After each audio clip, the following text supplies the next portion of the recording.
Wait.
I see. Thank you so much. The Adventurers Guild has been overwhelmed these days. No worries at all. We've always valued the strength of adventurers. Given the current situation, it's vital that we all work together. Since we're facing the same enemies, I'll send you the intel we've collected on the Abyss so far. Then we can take a look at how to coordinate our efforts. All right. Thank you so much. Hi, Catherine, it's us! Got any new commissions? You two have come just in time. I've got some good news. The Pyro Archon has finished assembling her forces and stationed them all across Natlan. Given how the Abyss has ramped up its activities lately, we can no longer afford to act only after receiving news of an invasion. So the Pyro Archon suggested that the Scions of the Canopy and the Adventurers Guild focus on collecting and disseminating intel. That way, we can stay informed of everything that's happening across the land. Once we receive word of enemy activity, we can notify the nearest camp and the stationed forces can take immediate action. Yes, precisely. This should also allow us to focus on gathering information, rather than running around and trying to tackle everything at once. So please also take a chance to relax, you two. You've been working hard these days, and this will be a good opportunity for some well-deserved rest. So that's the plan! Whew, we can finally stop and take a break! Paimon knows that! It's not like Paimon just wanted to lay here and do nothing! The movements of the Abyss are always unpredictable. There have also been times when it suddenly became more active in the past. The people here generally see it as something like an acute natural disaster. Once the disaster is over, everyone will return to their normal lives. We just all hope that day will be sooner rather than later. Oh, right. Most people have no idea just how bad the situation has gotten in the Night Kingdom.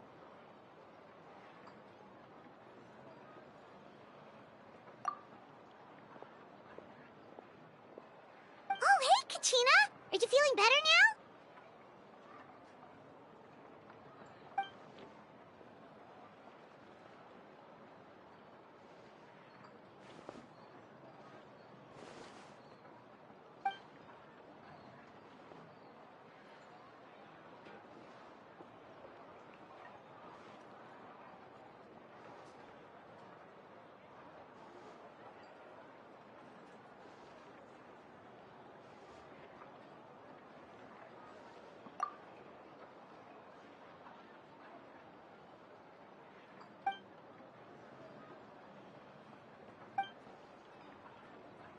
Wow! So we'll finally get to meet Shilonen, the legendary forger of ancient names!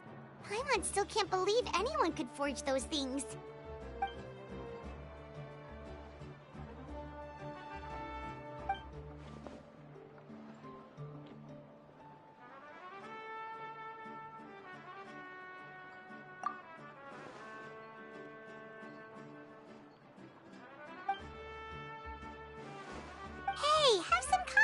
yourself, Kachina. After all, you're already a victor of the Night Warden Wars.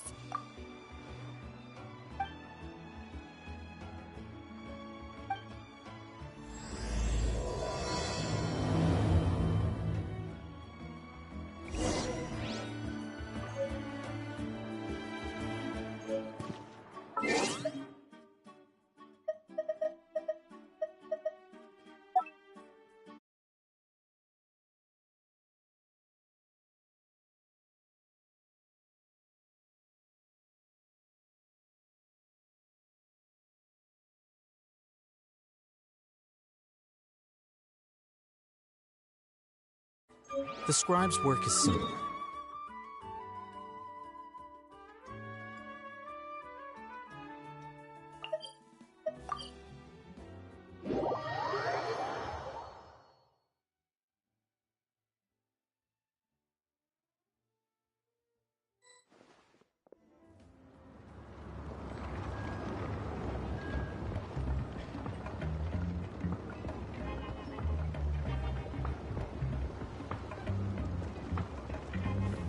Wait.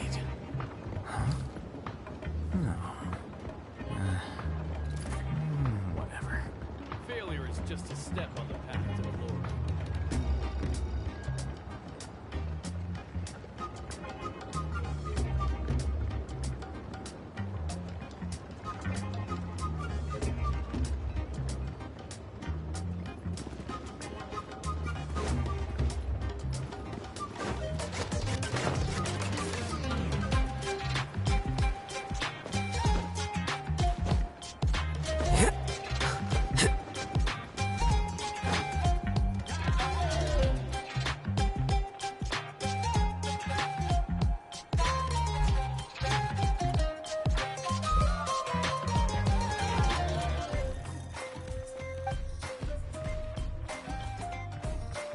Ah, yes, so I've heard.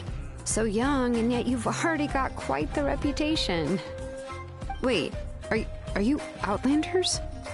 Yep, we're travelers who just arrived in Natlan not too long ago. No, I mean, I was aware that you're travelers. It's just no one told me that you're Outlanders. No, the only thing she said is that a new hero had pledged herself to the plan, but we need to forge an ancient name to ensure she'd be able to return safe and sound. And she did mention that it would be quite difficult to forge an ancient name for them, but at the time, I thought she was just commenting on my skills. But I seem to understand where the true difficulty lies now. Oh, I wouldn't go that far. I'm used to it, really. I just need a moment to process things. The Pyro Archon's requests are always difficult to fulfill, and we used to argue a lot. Honestly, it's probably for the better that she didn't bring this up at the time.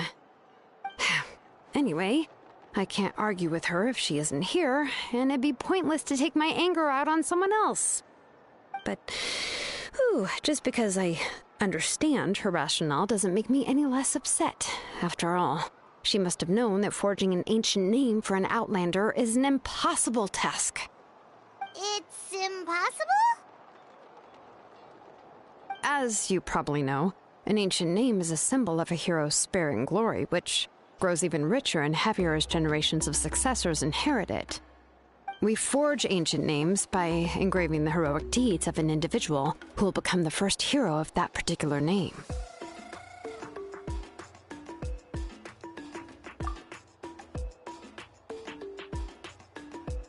But they were all performed outside of Natlan, correct? Yeah, that's right. Then those deeds haven't been recorded by the Night Kingdom. To take it one step further, even if you had performed heroic deeds in Natlan, as an Outlander, your actions still wouldn't have been recorded by our lands. Only memories and experiences that have been acknowledged by the Wyab can be used as a basis for an ancient name. Even the greatest of craftsmen cannot create something out of thin air, you know. That's just how it is. Seems the Wyab don't want just anyone to get a name, huh? Mawika, of all people, should know better than anyone. Yet she's still entrusted the task of forging the ancient name to me. Oh, Paimon gets it. Nobody's happy being asked to do the impossible.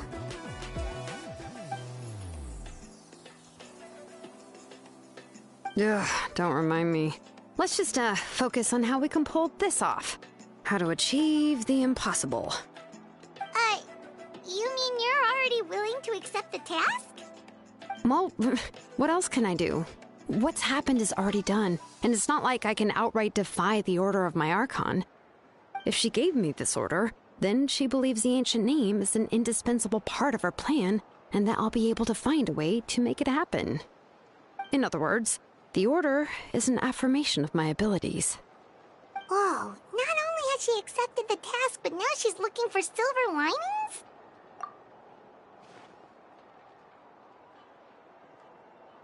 The key is getting the Wyab to somehow acknowledge the traveler's existence and record her heroic deeds. We heard the voice of a Wyab when we were in the Night Kingdom before. We even had a whole conversation with her. If we can talk to her again, maybe we can figure something out together. Well, every tribe has their own Wyab. How do we know if the one you met is indeed the best one for us to talk to? Plus, considering the unprecedented nature of this situation, I have a feeling that the acknowledgement of one Wyab alone would probably not be enough. I don't know. That requires a level of knowledge that I do not possess. We need to find a consultant who's an expert on all things Night Kingdom and Wyab. The first person who comes to mind is Lali at the Masters of the Nightwind, the one we call Granny Eats Tali. Oh, we've heard that name before. We used her Spirit Speaker Stone to find Kachina's ancient name. A person who can make something like that must be pretty impressive. I'm unsure she'd be able to help. Still, she's older now and quite eccentric. It's hard to even book a meeting with her, given that she's constantly holed up in her room and doesn't like to be disturbed. I've heard that to get her help, you have to be extremely patient with her and know how to keep her spirit up. I hate to break it to you, but... Huh. Why is that? I mean, didn't she already help you before? And you even managed to save Kachina. Well, yeah. At the cost of her Spirit Speaker Stone being split into two.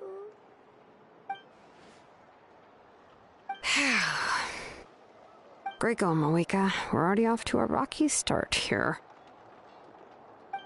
In that case, I guess your only option is to try to emphasize that this is an important order from the Pyro Archon. Hopefully, Lali would still want to show respect to the Archon. I'll also write you a letter on your behalf. If you can find someone to deliver it and mention some good things about you, then that should help too.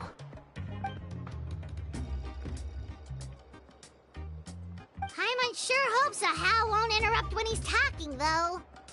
All right, Kaniche is a seasoned negotiator. I trust that he'll know the best things to say. Please just give me a moment to write the letter, and we can meet up near the Statue of the Seven later. Sounds good. We'll take a stroll in the meantime.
I'm sorry to put this on you, Kanich. It's just that you're probably the only person who knows how to deal with her.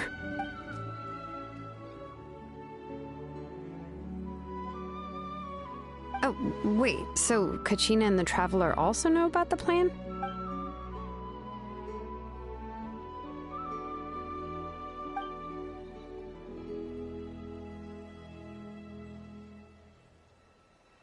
Right. She mentioned there are 6 heroes and that Shilonen is one of 4 that have already been acknowledged.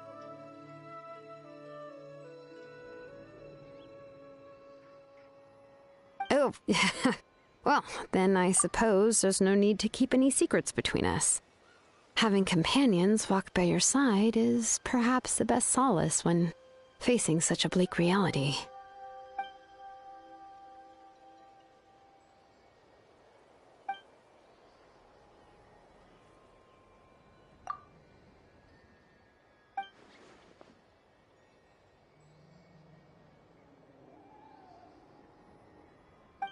Seat Lolly knows him too?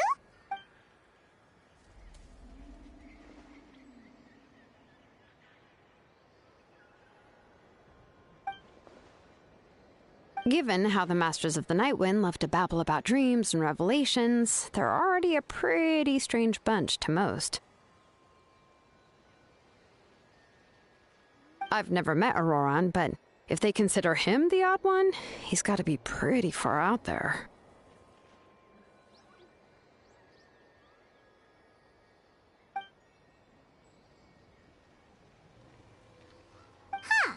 Makes sense. But Paimon wonders how Seat Lolly could be the first one to notice Auroran's disappearance if she spends the whole day in her room.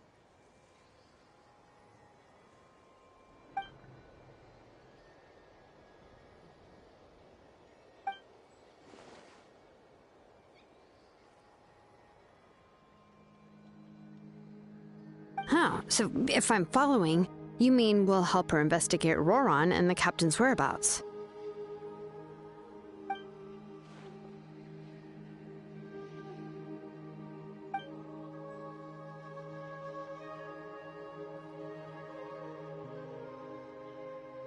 Yeah!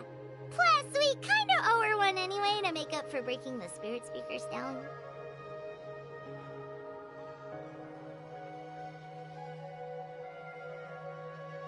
Ah, this is a pretty well thought out plan, as expected of Mollypo Kanich. Then, yeah, I'll leave my letter to you. Let's hope Seat Lolly can meet at the stadium in 2 days.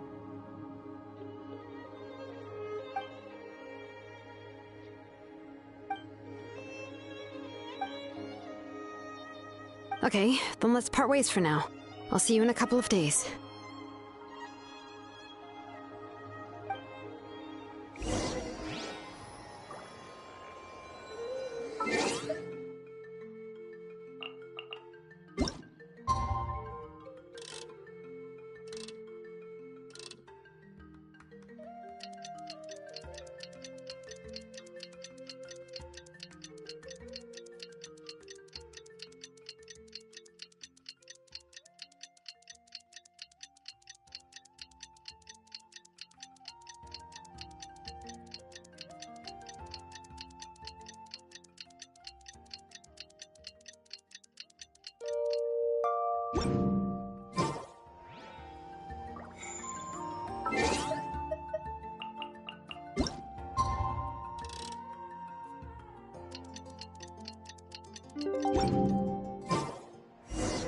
Oh, it's time to meet up with Shilonen. Let's ask her how things have been going.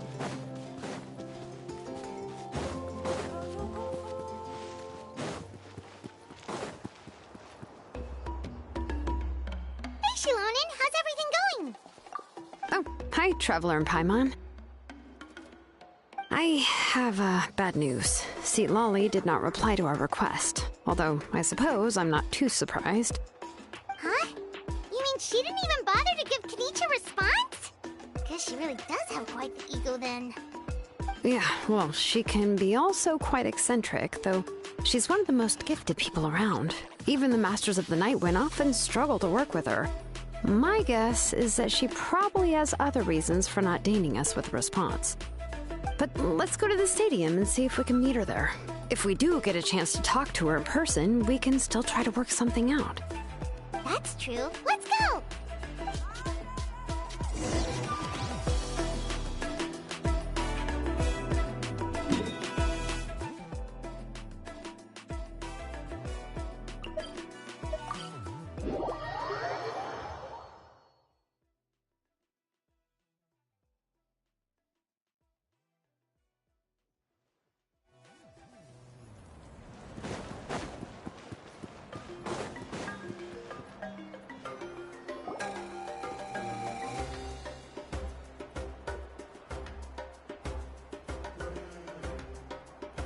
Doesn't see anybody. Seems she's just not gonna show up, huh?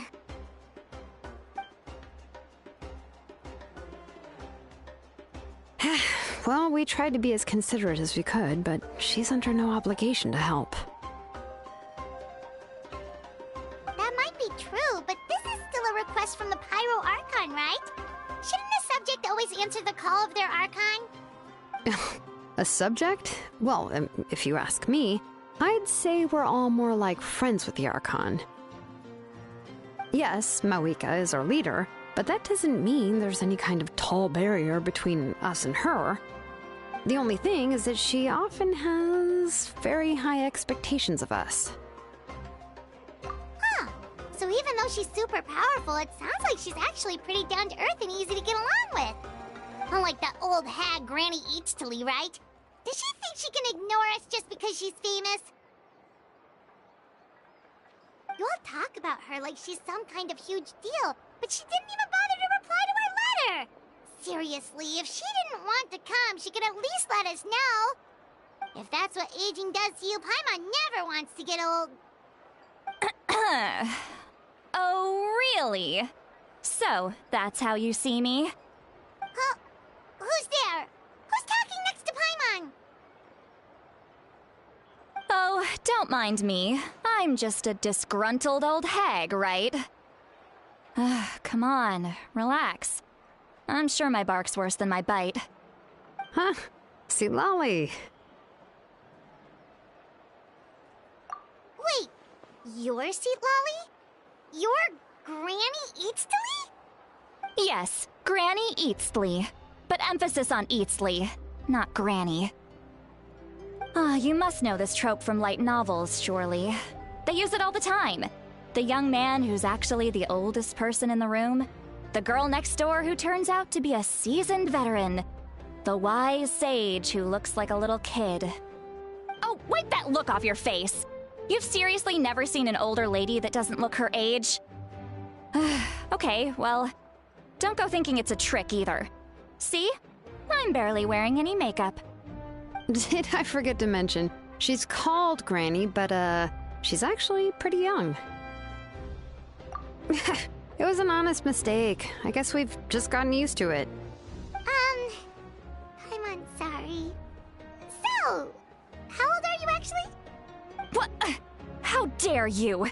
Don't you know it's rude to ask a lady her age?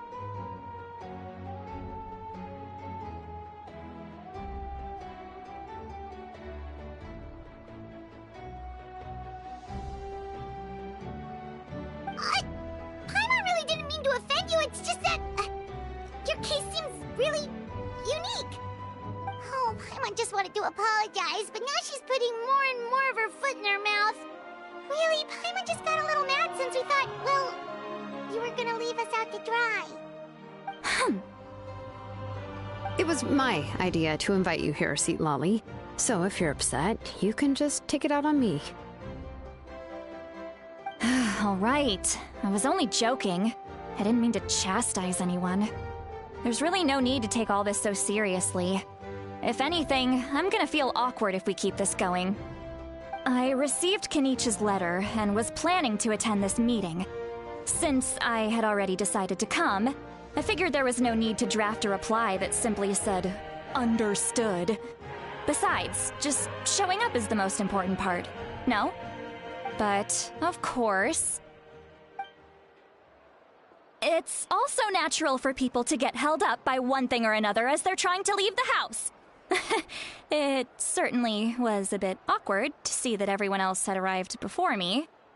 At first, I was thinking of quietly sneaking over, but since you were already here waiting for me, I started to think about how I should phrase my apology. Only to hear you all talking smack about me. Anyway, that's the whole story. Honestly, it's not like I owed you an explanation anyway.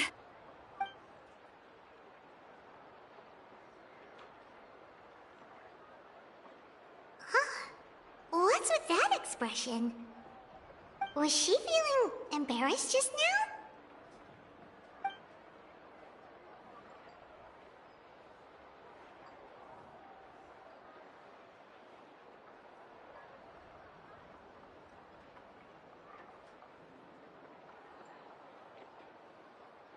When the Masters of the Night Winds say they struggle dealing with her, I wonder if the feeling is mutual. She seems to be pretty awkward herself. Everything she does and says seems a little forced.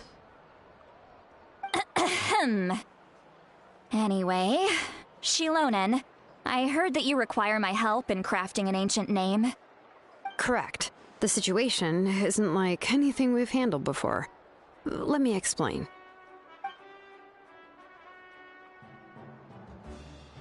I see. So Mawika has asked you to forge an ancient name for an Outlander. Well, that would be a first. And you've also heard all about Auroron. I must say, he's always been a good kid. I can't see him joining the Fatui of his own volition. He must have been coerced somehow. Yeah, that's why we came here to ask you. We'll help bring Auroron back if you help us solve the problems of forging the ancient name. What do you think? I suppose I'll just call you Traveler for now. Traveler, come here. Let me take a good look at you.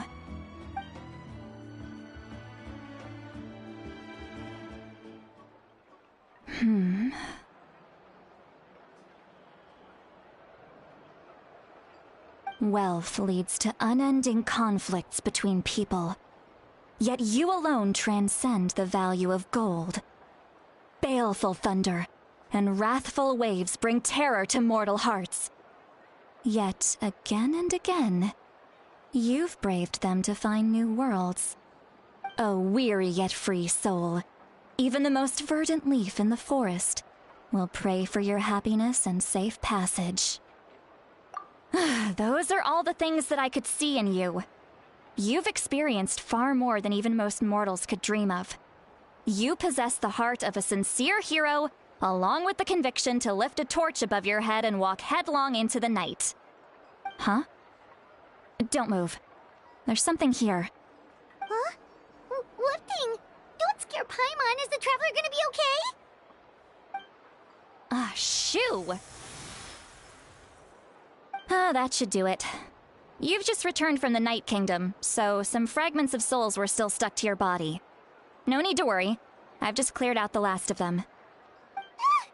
Isn't that kinda like having part of a ghost come back with you? It's nothing as serious as that.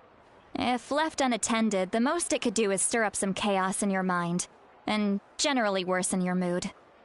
Well, in that case, better to get rid of them. It was nothing. Shilonen, let's follow your proposal. Once you've brought Auroron back, I'll take you to see the Lord of the Night. The Lord of the Night? But don't we need to talk to the Wyab of the tribes? Something this important is beyond their jurisdiction. Only the Lord of the Night can decide whether we can grant an ancient name to one who does not hail from our lands.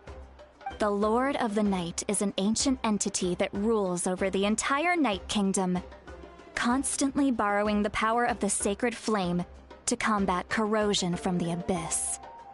Oh, so you're basically saying it's even more powerful than the Wyab of the tribes.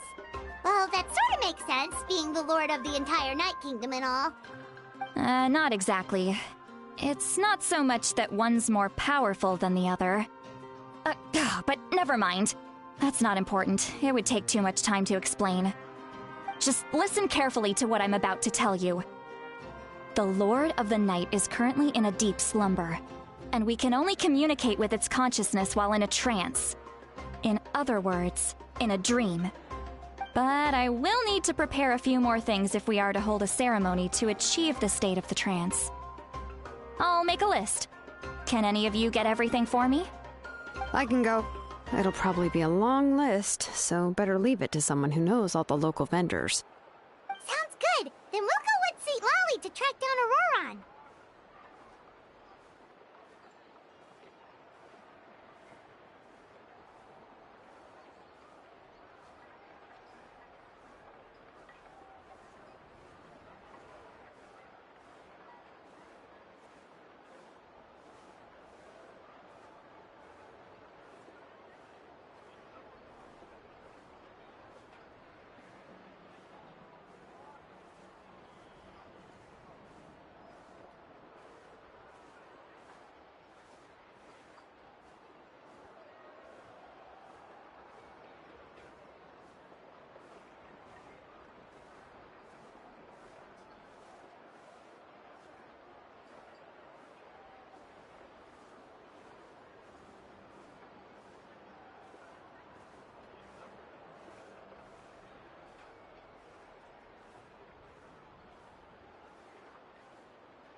Phew, the Fatui are nothing to scoff at, so please, be careful during your investigation. If you need any help, just come find me. Yep, we'll be sure to play it safe.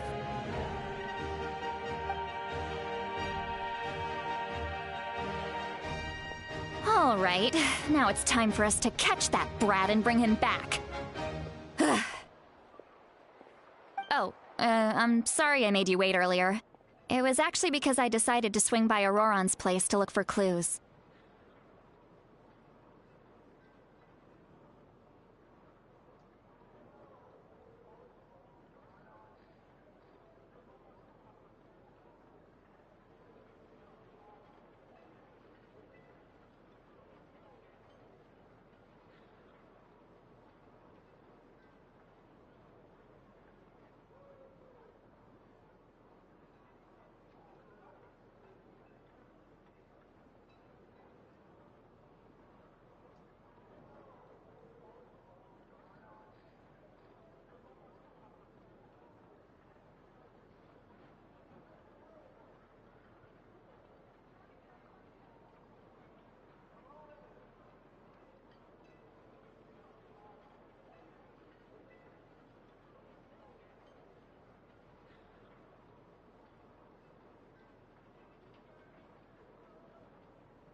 He has always lived alone, and I found a broken jar in his house.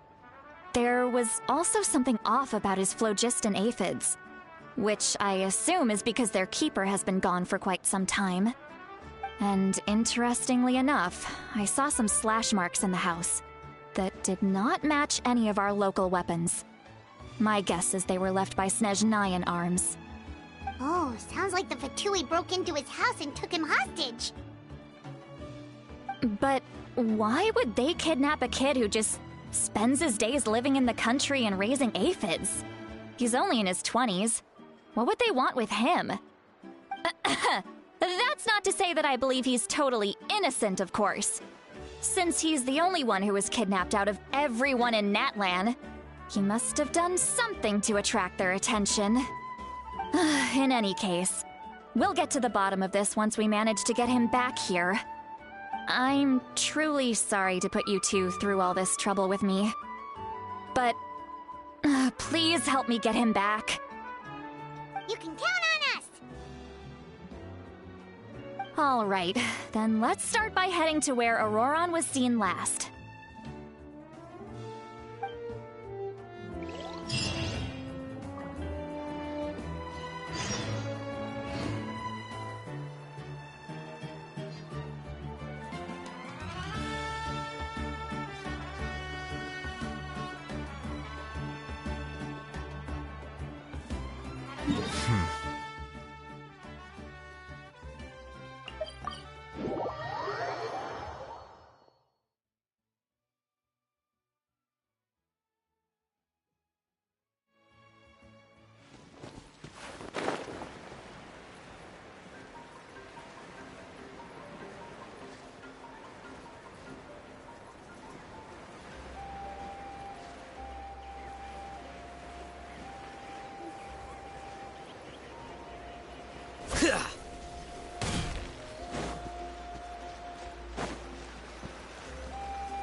This is the spot.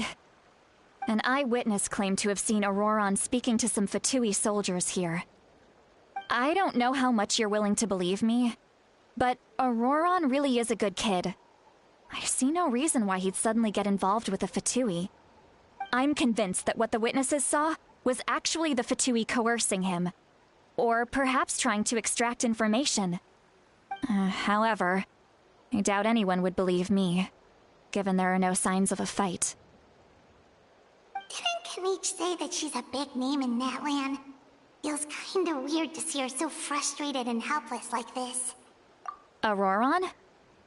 Well, he was left at the side of the road as an infant, and the people of the tribe took him in. You could say that everyone had a hand in raising him. He learned a lot from us, and once he reached adulthood, he built himself a house out in the countryside.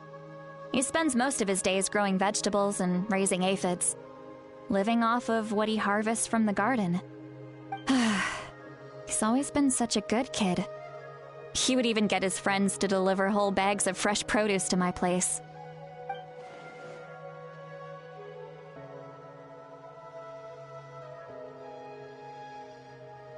Oh well, let's keep looking.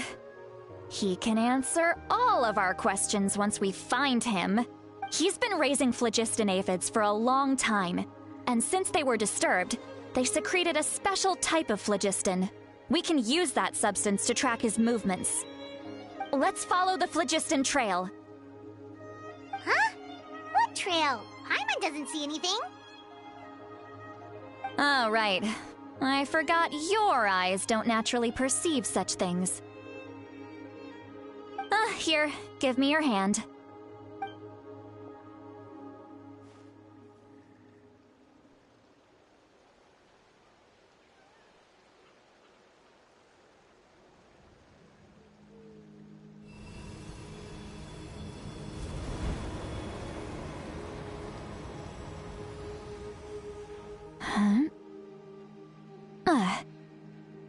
How about now? What do you see?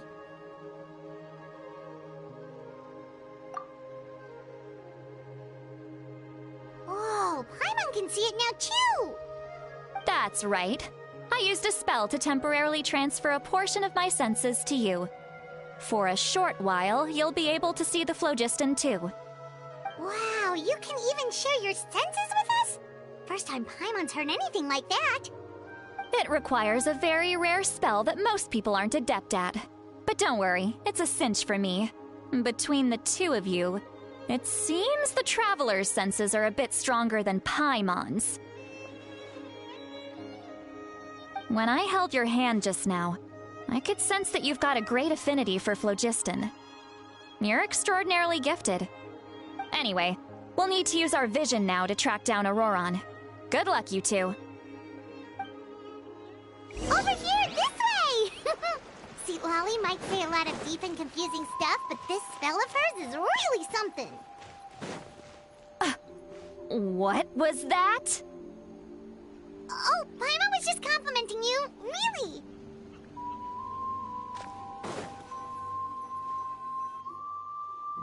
What does she mean by deep and confusing? As far as elderly shamans go, I'd say that I'm already pretty easy to talk to. Is there any other old hag who's as fluent in the language of the youth as me? But is my way of speaking still not trendy enough? I've already tried my best to match their speech patterns. But given the looks on their faces just now, or perhaps I'm still not fashionable enough? But that can't be, right? Don't tell me they're still getting the impression that I'm super old-fashioned. Huh?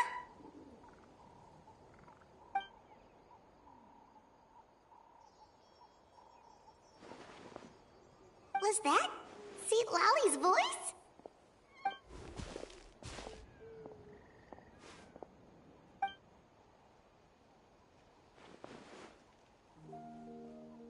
Now that I think about it, it's a good thing I found some helpers this time.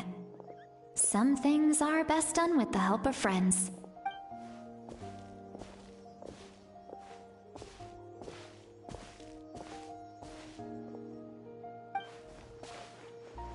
Oh? They appear to be feeling quite confident. Looks like our work will go smoothly.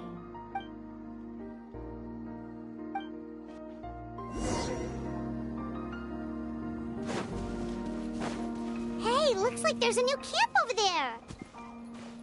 Let's go Yeah, judging by Paimon's experience as a guide, it definitely looks like people set up camp here. Wait. The phlogiston here is a bit odd. Let me see. Paimon sees a small shape here. Could it be some sort of symbol? This is a distress signal for the Masters of the Night Wind. Only someone from our tribe would recognize it. So Auroron was indeed being threatened. We've got to find him. Fast. Leaving such a subtle mark implies that he was trying to be discreet. In other words, he was probably under the Fatui's watch. If they notice us, we can just charge in and fight them to the death. But what if my darling grandson is also there? I can't have him caught in the crossfire. No, I've got to be careful. Otherwise he'd get hit as well. How annoying. No, I've got to stay calm and keep my composure.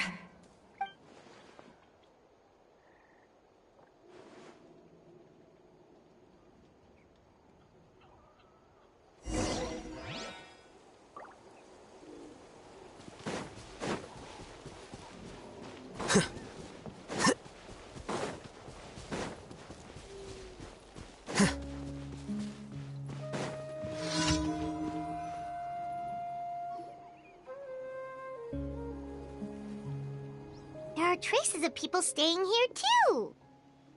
Wait a second. The phlogiston around here is jumbled up. I can also smell a mix of elements in the air. Pyro, electro, and some other elements as well. Kanich told us that you were super amazing. No wonder you can sense so many more things than us. It's about time that little brat said something nice about me. There are signs of a struggle here. Judging from what's left on the scene, there must have been a fight. But after that, the factions seem to have gone their separate ways. Both the phlogiston and the elemental traces in the air support that. Do you still remember the little mark we found before? Paimon's thinking, what if Auroron wanted to leave another distress signal, but was caught by the Fatui?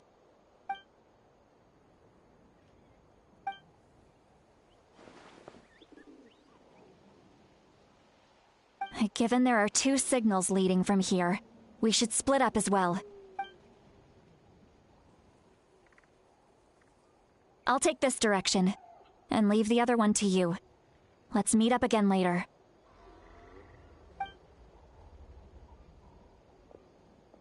Auroron, what the heck were you doing? It's one thing to trouble me, but now I had to bring other people into this as well. You little brat. And off she goes. Traveler, did you hear all of that as well? Once Lolly left, that voice went away as well. Paimon even tried calling her name inside Paimon's head, but there was no response. So you were thinking the same thing.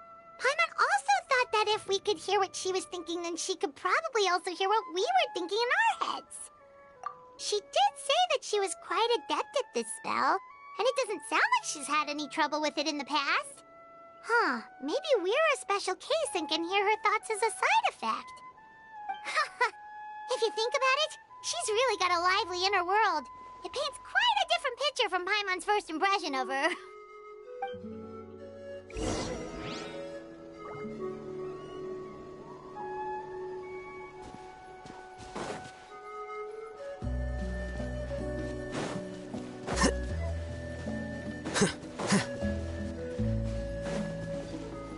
Paimon sees some traces here. Let's follow them and see if we can find anything up ahead.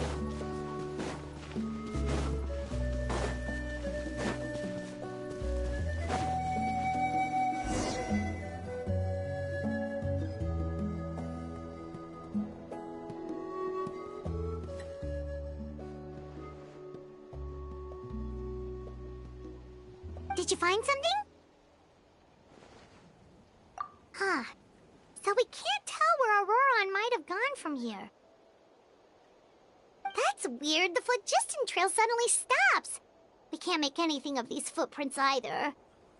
But he can't have just evaporated into thin air, right? We know he wasn't alone. He had all those Fatui with him. So, you can hear the sounds of the wind from beneath the earth.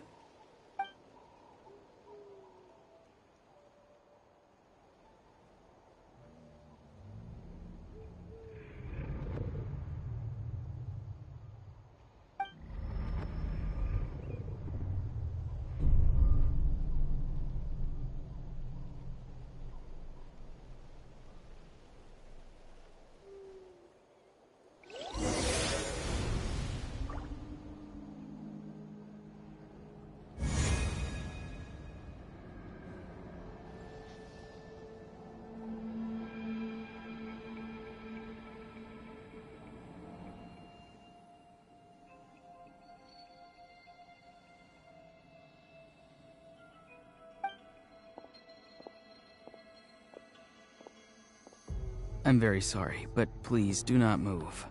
I have no desire to hurt you. I apologize that our first meeting has to take place like this. It's just that you're much like one of those animals with ears that perk up as soon as it senses danger in their environment.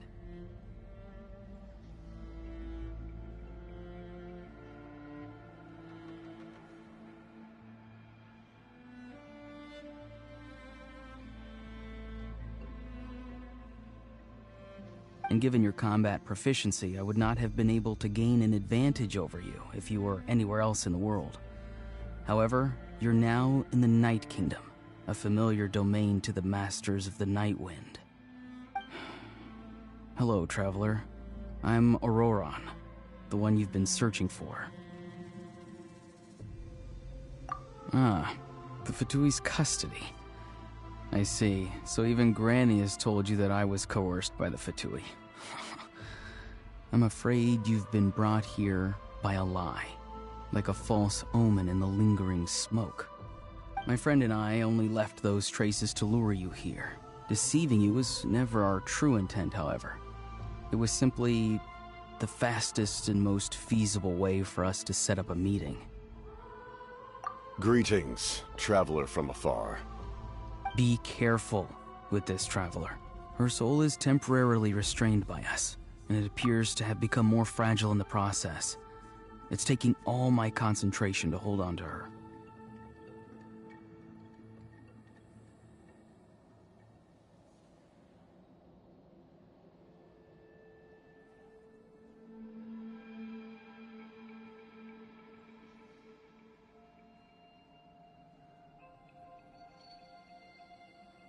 It was I who tasked Auroron with leaving the traces to lead you here, and I who used the Master's ritual to bring your soul to the Night Kingdom. I've heard much about you from the past encounters you've had with my colleagues. Given the present situation in Natlan, I would like to sincerely request a formal meeting with you, in person. I will use the opportunity to explain my goals and motivations to you, as well as why I mistrust Malwika, the Pyro Archon. I believe there is little reason for you to blindly follow her plan. If you would like to hear our intel, then find us to the east of the stadium. But remember, not a word of this to anyone. I would like to avoid any further conflict. You will see me again once you return to reality. No matter what I say, please, help me keep this a secret. This is all to avoid dragging Granny into this conflict.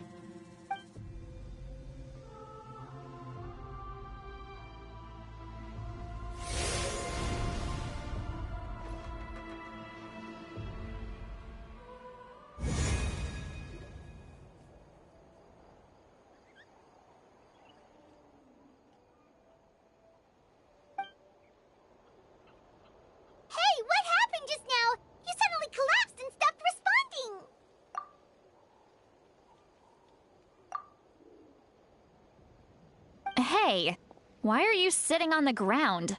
Are you okay? See, Lolly! She froze for a moment and then just collapsed to the ground! Could it have been those leftover remnants from the Night Kingdom? Do you have any itches or pain anywhere? Don't worry, we can take a short break. Sorry, I know I asked for your help. But had I known you were feeling unwell, I wouldn't have taken you on this trip with me.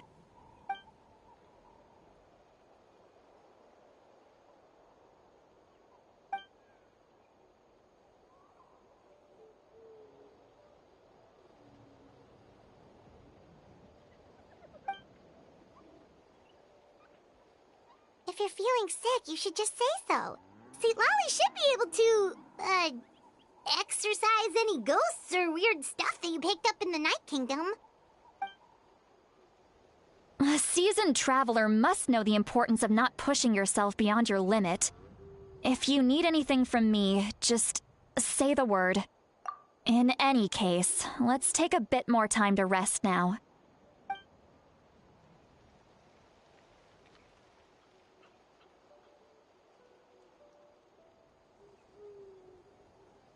Need to be more careful next time.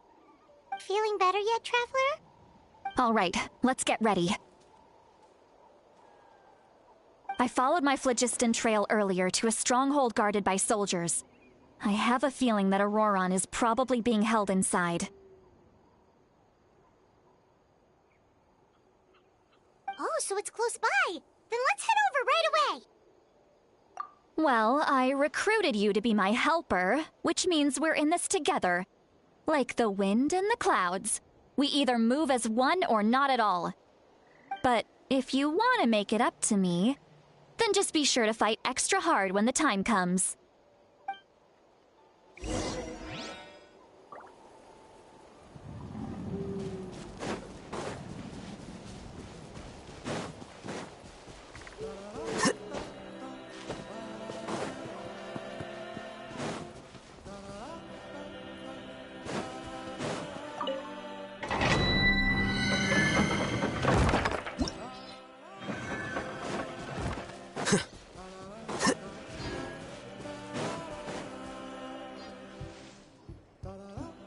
over there.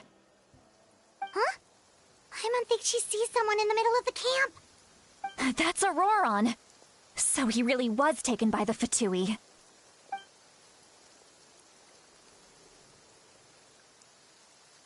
All right, we'll take the lead.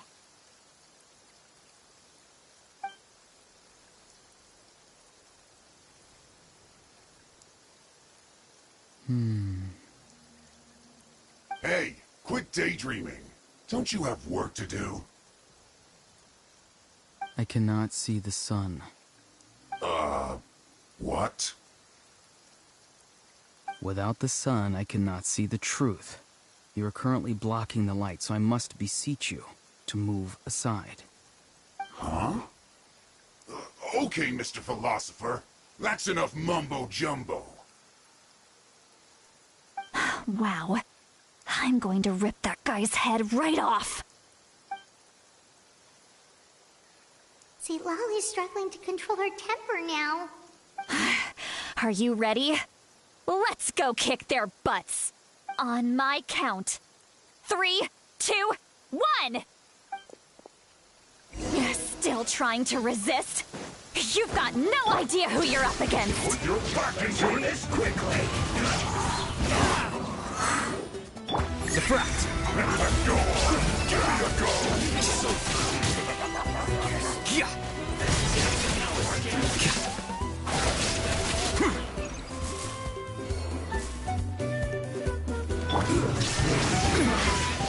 Run! Well, let's move into the wind.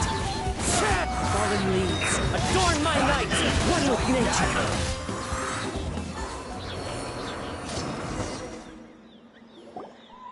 Auroron! Granny! Paimon knows she's called Granny Eatsley, but it's still kind of weird hearing someone actually call her Granny. And greetings to you too, other Granny. What did you just call her? Granny. Is that not right? You are Granny's friend, are you not? You seem to be approximately the same age as her, so I figured you're also a Granny. How many times have I told you? It doesn't work like that. There are a lot of people who look about the same age as me. You can't go around calling everyone Gramps or Granny. Oh, wait. He's not a child, is he? Don't tell Paimon he's one of those people who look like an adult but are actually only 8 or 9 years old.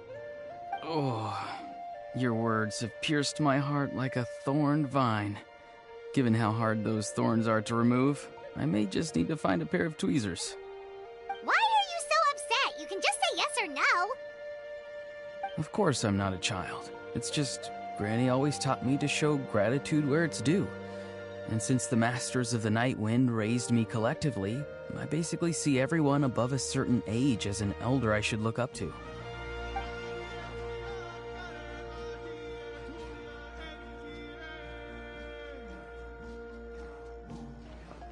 Exactly. But if you keep that up, then everyone's going to be your senior. And do you think saying all of this is gonna save you from a scolding, Auroron? Haven't I told you 100 times since you were a kid? Heed the 3 warnings. Be wary of beasts prowling around, scammers looking for their next victim, and strange people who appear out of nowhere. Oh, so you do remember, and you just chose to ignore them.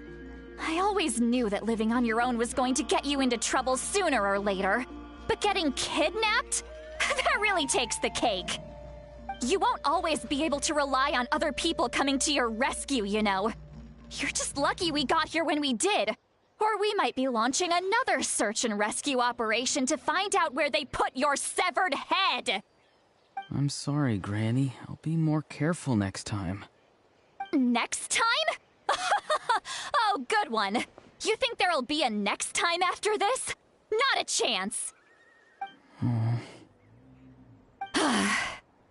They didn't hurt you, did they?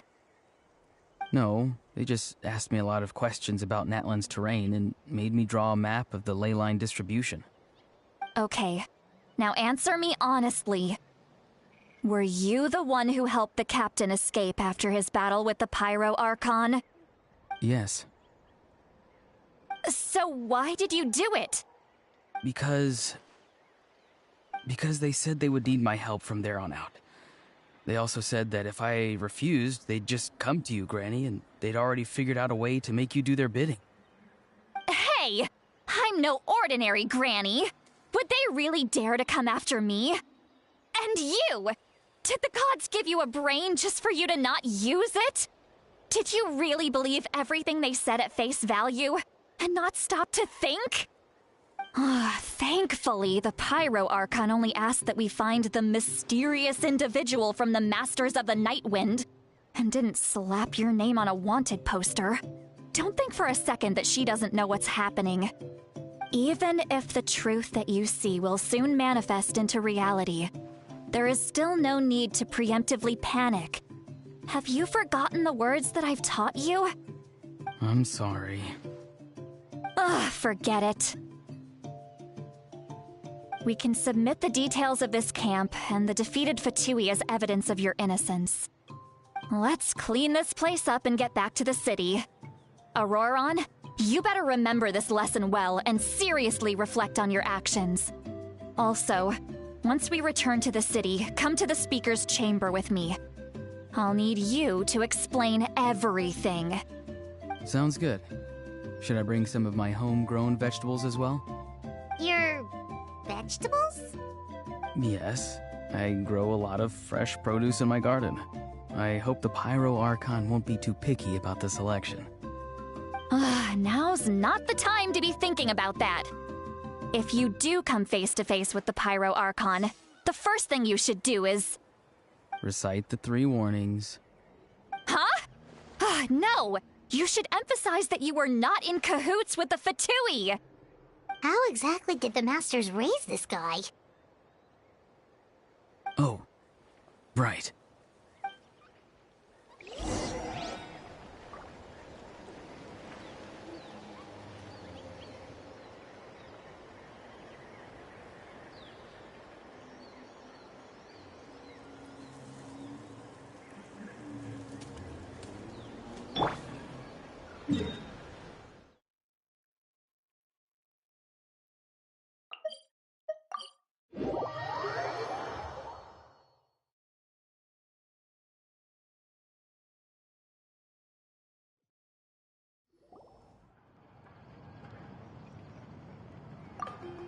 I see. So Auroron came to the captain's rescue because he promised to help him in exchange for Citlali's safety. That's right. I'm sorry. Now that you know Auroron was only trying to protect another member of his tribe, could I ask you to petition the Pyro Archon for her forgiveness? We'll give her a full report. We'll let you know once she's reached a decision. Will I need to stay here? Technically, yes. But if Miss Citlali is willing to serve as your guarantor, then we can release you from custody. Sure. I'd be happy to do that. I don't have any more time to waste here. I still have other things to do. Understood. Thank you very much. Mr. Auroron, please report back to the Speaker's chamber as soon as you've received notice of the Archon's decision. I understand. Thank you. And thank you too, Granny. Well, at least you won't need to hide your face anymore. Traveler, Paimon, thank you very much for your help. And don't worry, I haven't forgotten about my side of the deal. Once Auroron is settled, I'll go talk to Shilonen and get started on forging an ancient name for you. Oh, thank you! You scratch my back, I scratch yours. It's as good as done. You can just go twiddle your thumbs or something while you wait for the good news. Bye for now. Come with me, Auroron. We've got to find you a place to stay for the night. Goodbye, Other Granny.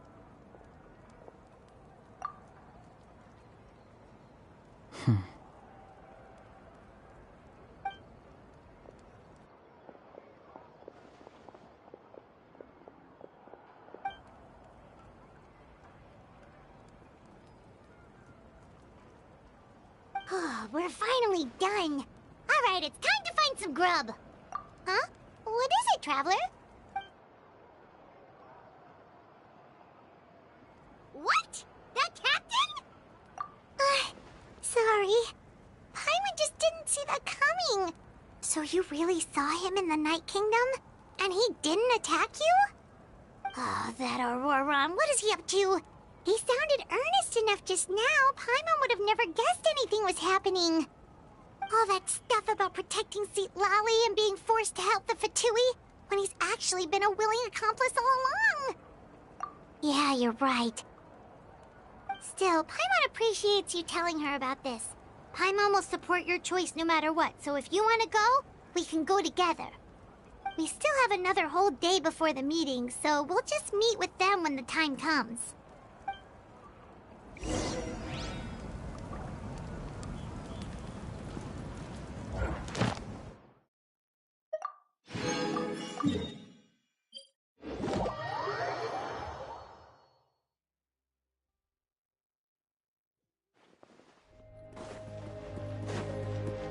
Add Astro.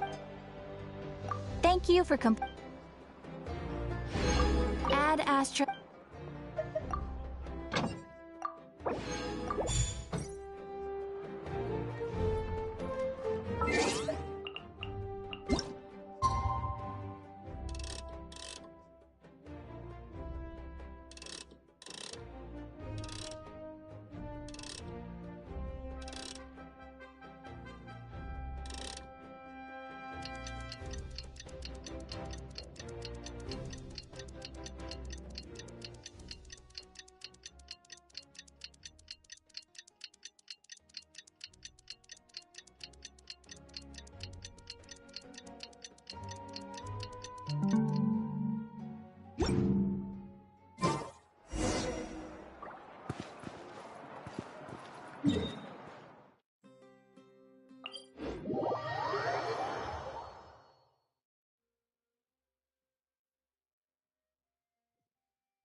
Weird. Paimon doesn't see anyone. Oh, please don't let this be a trap.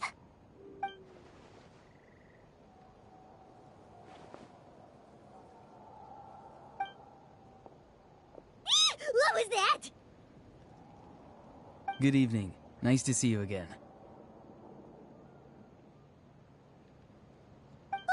It's you. You shouldn't pop up from behind people like that. What are you, a ghost?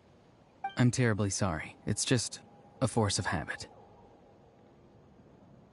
And what's with you apologizing all the time? You sound so polite and honest, but you're actually doing shady stuff behind people's backs. You're right. Granny tells me that too. Huh. Come to think of it, you remind me of her. Sometimes you two sound really similar, you know. Oh, so you're gonna call Paimon Granny too now? Well, I could.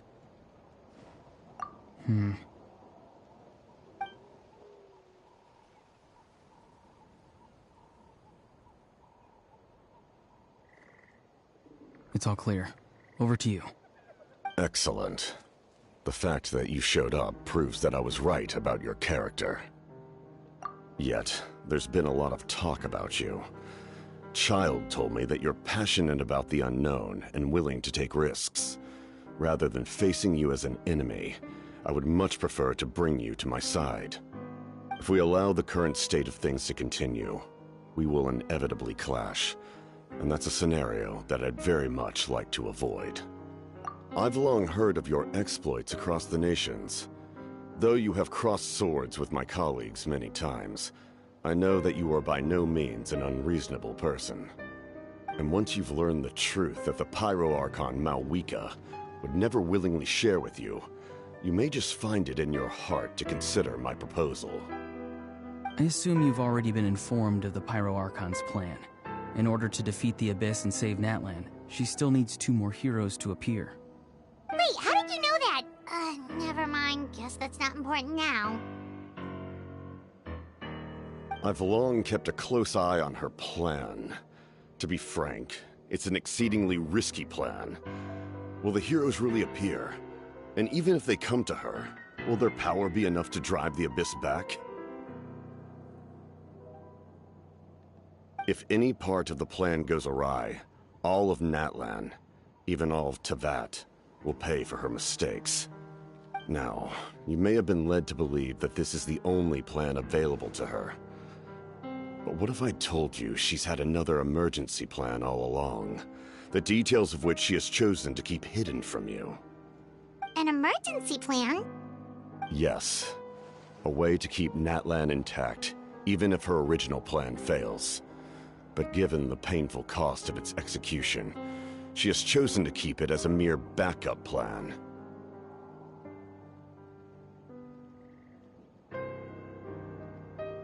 Whether this stems from hesitation, fear, or even naivete, I cannot say. But Natlan cannot afford to wait until she comes to her senses.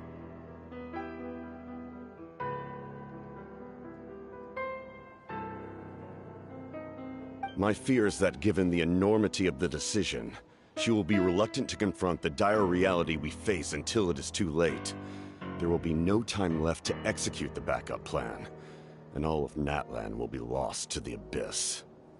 We have to make the decision for her, here and now. Yeah, do you have any evidence for all this? Just telling us a bunch of scary stuff isn't enough, you know.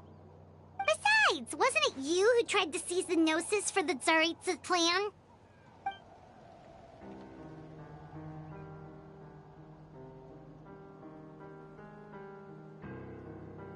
I knew you'd be clever enough to see. That's right. I did not seek the Gnosis for the Tsaritsa.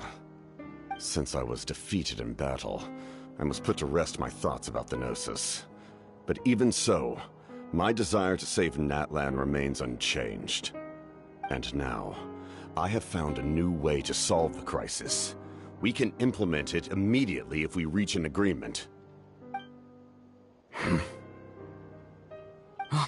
Someone's here.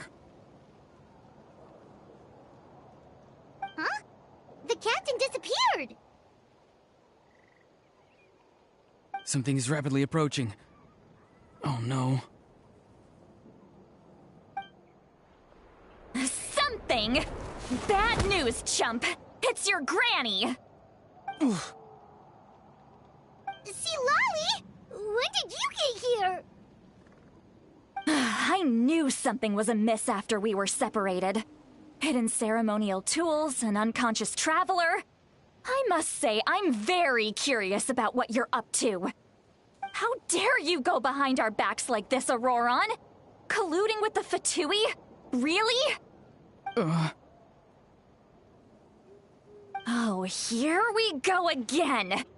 Cat got your tongue, huh? You really think you can avoid a scolding just by staying quiet?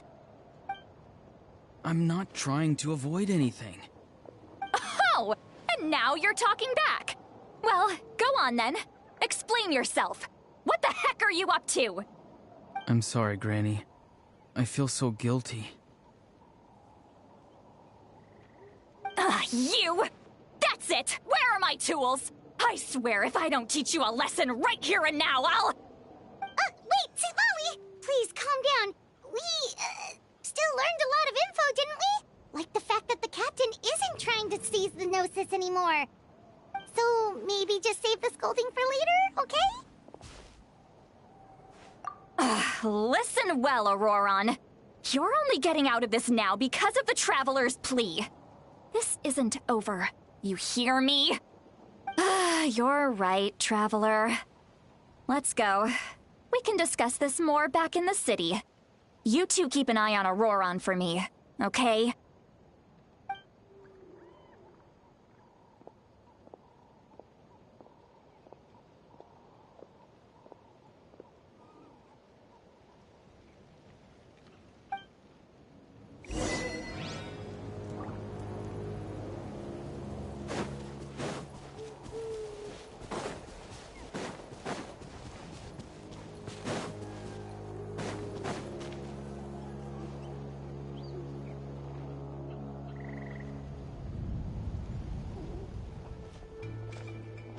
In all my years, I've never had a child cause me so much grief.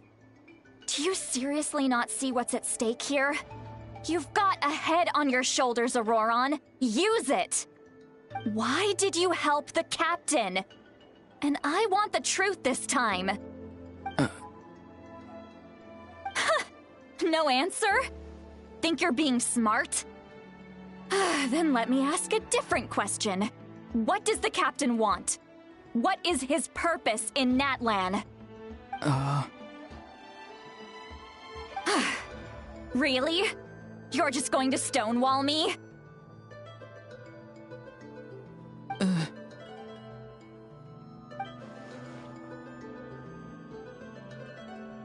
Just use your brain for a second.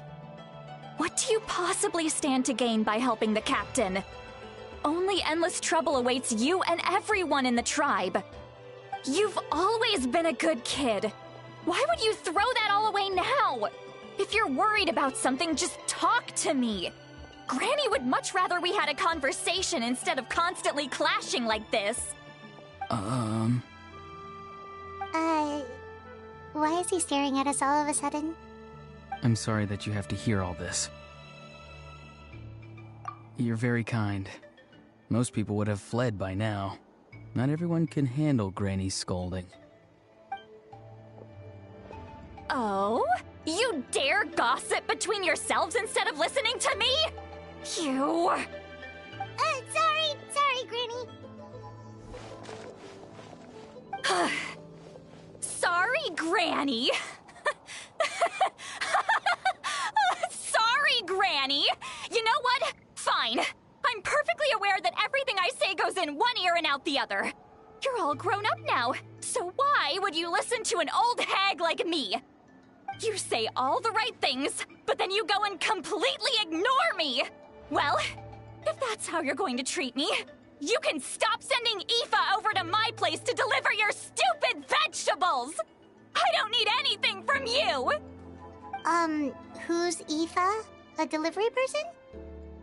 That's irrelevant. The point is, he hangs out with this kid, so he must be no good. You kids get to a certain age and suddenly act like you know it all. There's nothing I can say to get through to you.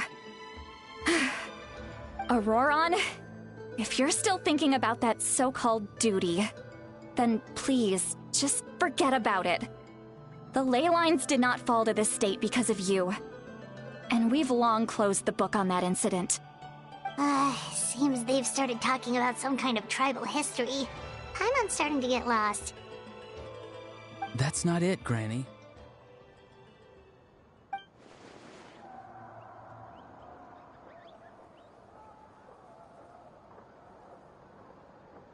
I know you tend to get down on yourself when you're upset, but I can tell I really hurt you this time.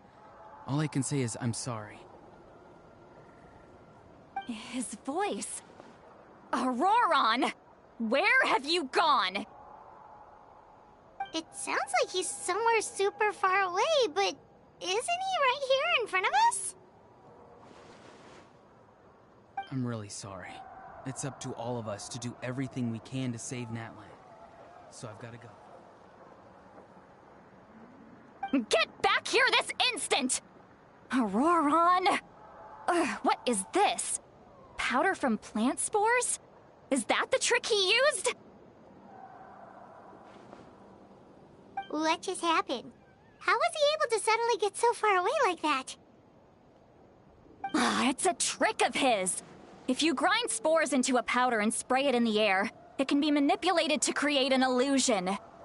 He pulled it off flawlessly. He must have put a lot of time into perfecting it. Don't tell me that's how he's been hunting in the fields these days.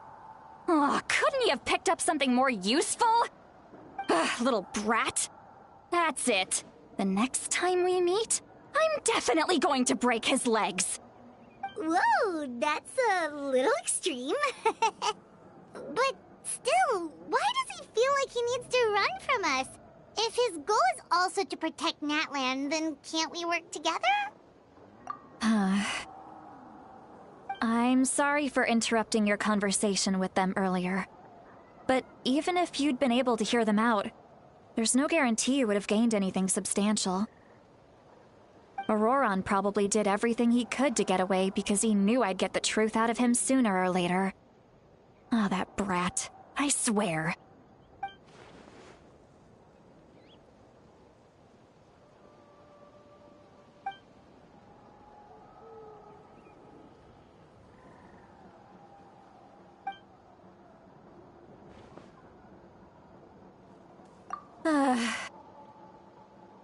We've got quite a long walk back to the city. Let's take our time. It'll give me a moment to figure out how to explain all this.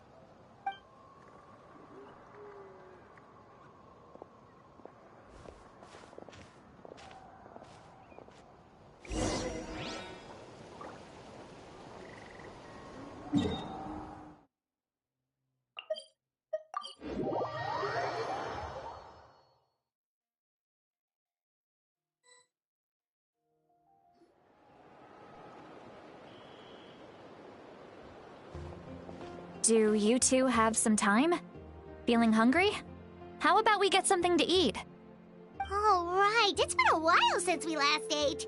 Now that we can relax, Paimon just realized how hungry she is. Then let's go. We can find somewhere to sit down and talk. Food and drinks are on me. Really? You're not gonna take her offer? That's right. See, Lolly has gotten a lot quieter since Aurora ran away. She seems to be having a hard time. She's right. We're seasoned adventurers, so we're more than capable of paying our own bill. Hey, come on now. You won't even let me take you out for some food and drinks? I just wanted to treat you to a meal. Are you sure? We can save you some Mora. Mora is the least of my concerns. Besides, we're definitely due a meal after all the time we've spent together. Let me get this one. I might be an old hag, but I like to think I'm not completely useless. Sure, that's fine with us, but Paimon doesn't want you to be sad, Sweet Lolly. Don't worry. I'm sure a juicy grilled steak will work wonders.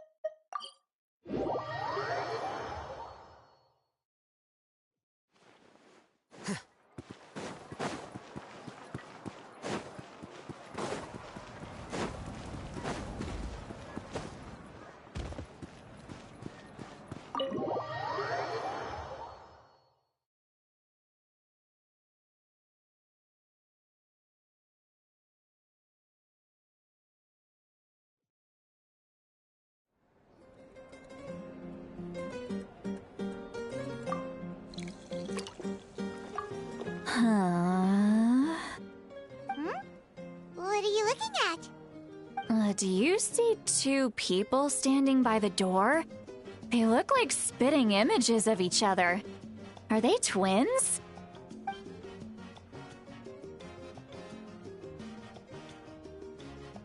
But Paimon only sees one person there. Huh?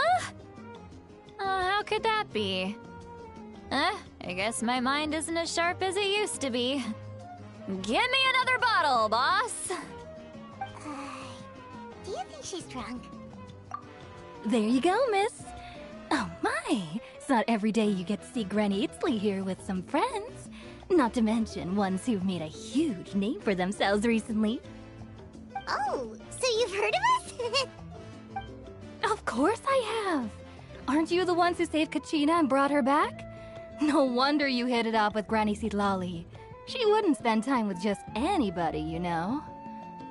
I don't even remember the last time I saw her with a new friend. Wait, so you call her Granny too? Well, given our ages, it'd probably be more accurate for me to call her my great-great-granny. She's one of the most famous people at the Masters of the Night Wind. Most days, hardly anyone even dares talk to her. Huh? Gossiping about me right in front of my face now, are you, Chonka? Oh, please, Granny, I wouldn't dare. I'm just beyond happy to see you bring over some new friends. After all, any friends of our regulars are sure to be great customers too. All right, that's enough. Go on now. I'm sure the other customers would like to talk to you as well. There's no need to keep staring at me. I promise I'll keep my alcohol down until I leave. Well then, you have my thanks.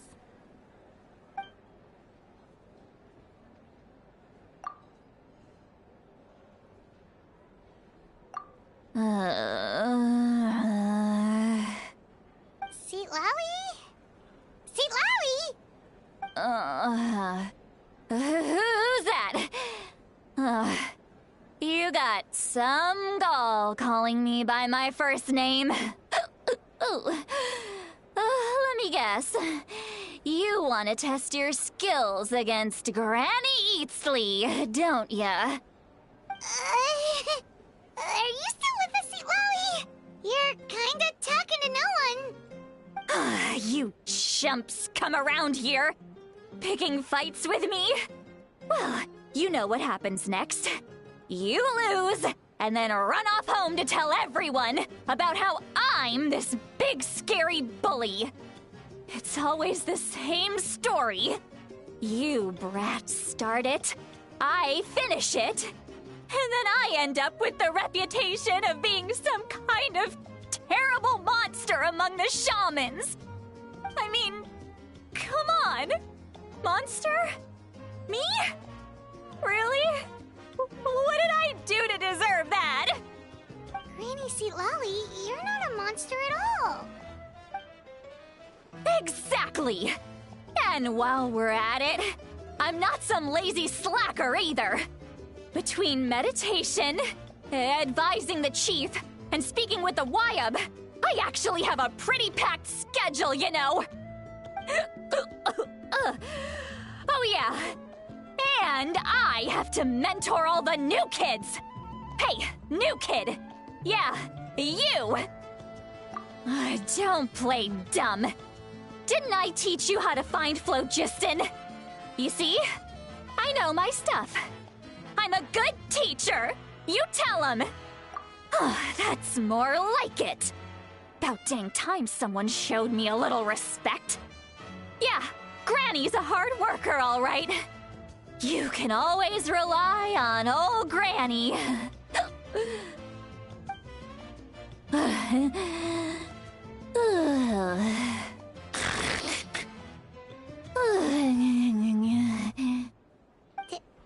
Did she just fall asleep with her eyes open? Oh, jeez. Behind this pitch-black curtain, a chapter of hatred reveals itself. Behind the smoke. The lingering smoke. She's meditating again. She does this whenever she's had a few too many drinks. Her mind's actually racing at this point. It's quite the opposite of sleep. Is this another specialty of the Masters of the Nightwind? No, I'd say it's an ability that's unique to Citlali herself.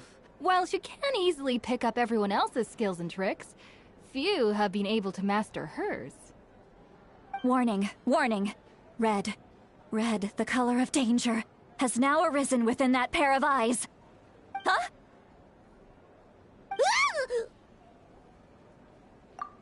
Traveler? Paimon? What's wrong? I'm gonna hurl. Hang on, just keep it in. Phew. Okay, it's passed. That was a close one. You had Paimon worried. Paimon really thought you were about to barf all over the table just now. How embarrassing. I'm sorry you had to see me like that. That's never happened before, I swear. I've never thrown up, not once. Are you feeling okay? Wanna take a quick walk and get some fresh air?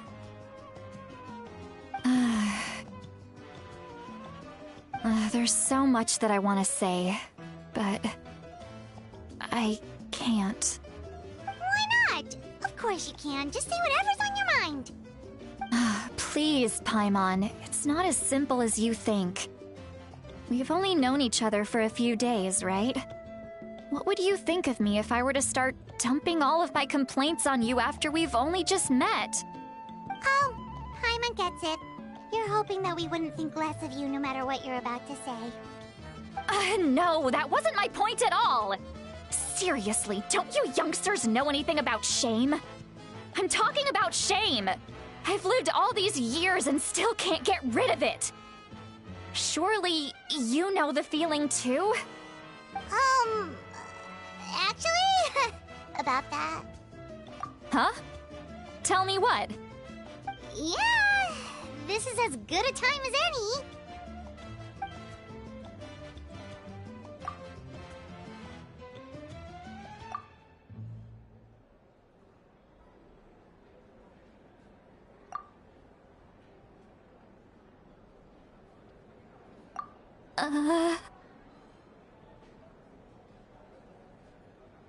So, you heard my... It's okay, Sweet Lolly. You had every right to complain about those things. I can't take it anymore! Why do these things happen to me? Hearing me mumble under my breath is one thing, but hearing what I mumble in my own head? That's too much! It's just like when you're rolling on the floor in your pajamas, but you forget to lock the door, and someone bursts in to deliver cabbages and sees the whole thing! So that, happens to you a lot. It happens to people in general, okay? Doesn't matter if you're 200 years old or 1,000 years old. Everyone rolls around in their pajamas sometimes. I was just picking something generic. Take a walk with me. I have things to share with you. Looks like she's completely given up. Like those criminals who just confess everything and accept their fate.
Here you are.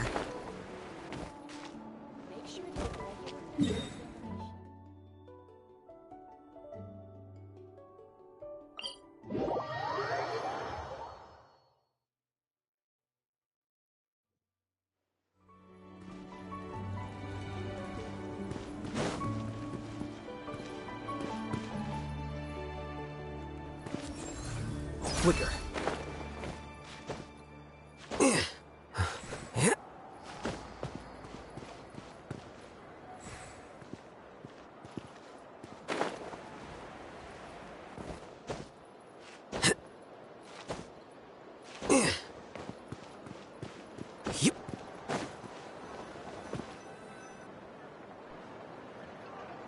Well, great view, right? I love coming here by myself. Wow, it's beautiful! You're making me want to cry. Oh no, what do we do? Please don't cry! I was an expression, okay? A figure of speech. I'm just... embarrassed. Here you are thanking me. Even after you helped me all this time. Let's just have a casual conversation. It's easiest that way. Really?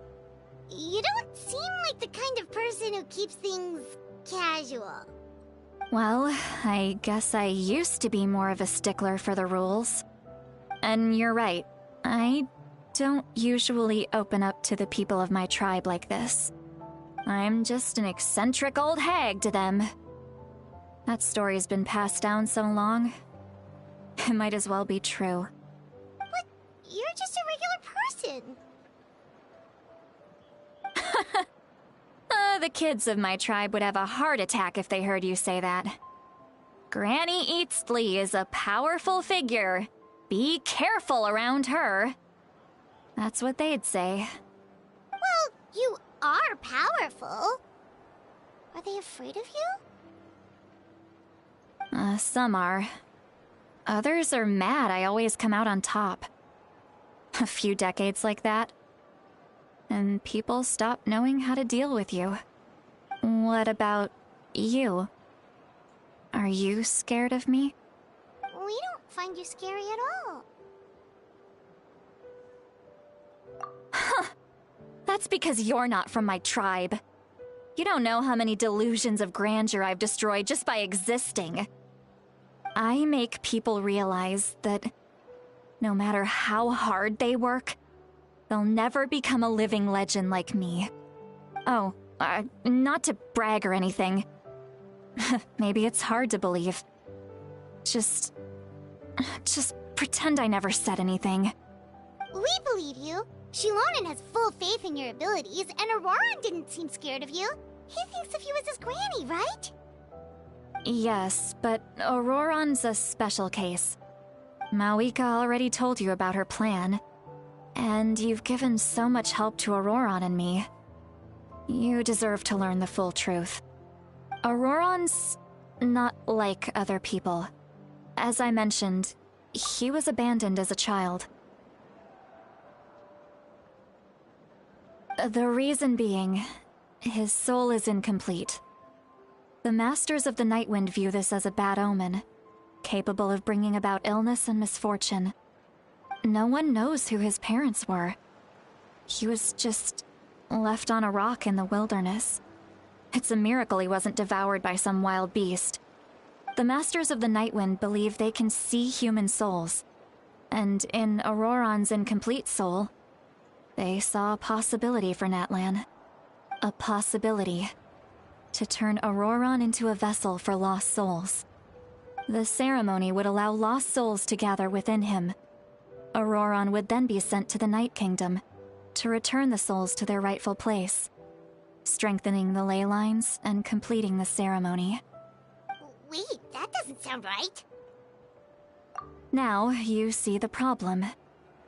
When damage occurs to the Night Kingdom, the souls held within disperse and remain adrift, unable to find a way back to the ley lines. This loss of souls damages the Night Kingdom even further. The ceremony can send back countless souls at once, which would benefit the Night Kingdom and the souls themselves. Of course, the vessel, Auroran, would be sacrificed in the process. I wasn't surprised the chief at the time came up with the plan. The ley lines were already in a terrible state. A suitable candidate for the ceremony appears, and now you have the chance to make things better. Of course you're going to take it. When the chief asked for my opinion, I didn't give my approval, but I didn't object either. So they went ahead with the ceremony. It failed, and Auroran escaped with his life. Pathetic, isn't it? By not objecting, I basically gave them the go-ahead. Maybe they didn't have my explicit approval, but it's not like I did the right thing. If the ceremony was successful, Auroron would probably be dead. Of course, in my tribe, death is rarely something to fear. But what kind of message would we be sending by sentencing a newborn to death? By using a human life as a tool? It's not right. So, when I learned the ceremony had failed, I was ashamed by my inaction, and absolutely relieved by the result. The plan was never a secret. Or, I guess I should say, there was no point to keeping it a secret. A simple investigation from Auroron would reveal everything. Everyone thought he would be happy he survived. And he never really said anything to the contrary. But just as I was about to put all of it behind me, he asks this question. Would Natlan have been saved if the ceremony succeeded? Wait, but it's not his fault. He knows that, but he still feels guilty. Auroron has a strong ability to perceive souls, more than any of us.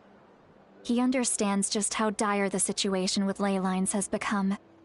Maybe he chose to work with the Fatui because he still thinks he owes a debt to Natlan. I can only imagine what they told him. Traveler, didn't the captain say he found a way to solve the crisis? Maybe that's what brought Auroron into this. Anyway, we can't just let things go on like this. We have to convince him to come back. You don't look so good, Sweet Lolly. Maybe you should head back and get some sleep.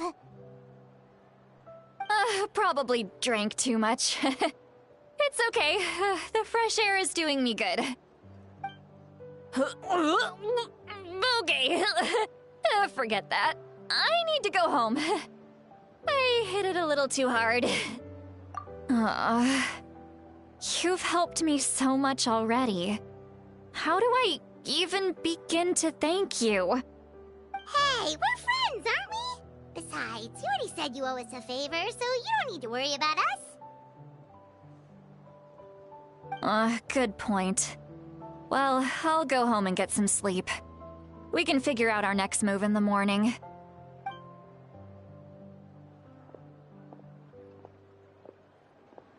Friends. I like the sound of that. Auroron's probably back with the captain, don't you think? You mean about the backup plan? Do you really believe what the captain told us? Yeah, you're right. We should just go to her directly. But she's probably asleep. We can find her first thing in the morning. For now, let's... go to bed.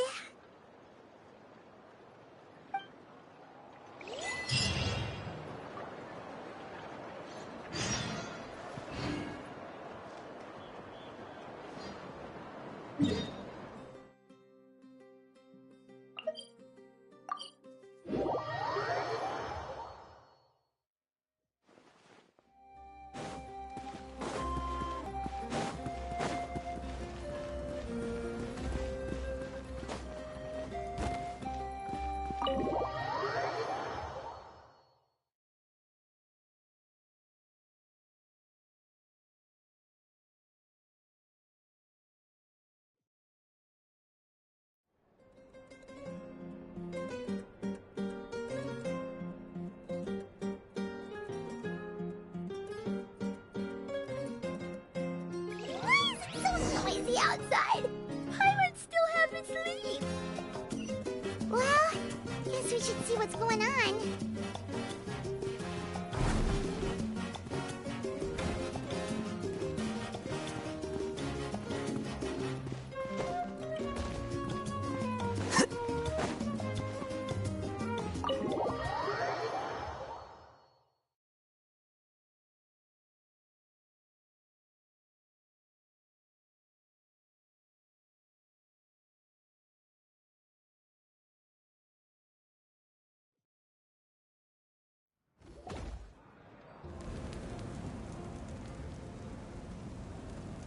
Ah, you're already here. I was just about to come get you. Wow, you're up early. That's impressive, especially after all the drinking last night. Let's not bring up last night. I'm embarrassed about the whole thing. Anyway, I was also woken up by the commotion. Looks like all the warriors from the stadium are on the move. I heard many areas have been attacked by the Abyss, including the Masters of the Nightwind. I need to head back right away. The Abyss attacked again? Are you sure you can handle it on your own? Do you need our help? I'll be fine. We also have the support of the warriors stationed at the various outposts. Given the quick response, things shouldn't get too serious. The stadium could always use more manpower, so you should join the forces here. I'm done making excuses for him. He's not a child anymore. He needs to take responsibility for his actions. I was the one who vouched for him, so I need to report back to the Speaker's chamber. I'll accept however they choose to handle the situation. But I should be able to convince them to let me go back to my tribe first to deal with the attack. As for the ancient name, once we handle this crisis, I'll talk to Shilonen right away. Don't worry. I never forget a promise to a friend. Thank you. All right, I need to start heading back. She left in a hurry. The situation must be really serious. Oh, looks like a lot of people are heading to the stadium. Let's see what's going on.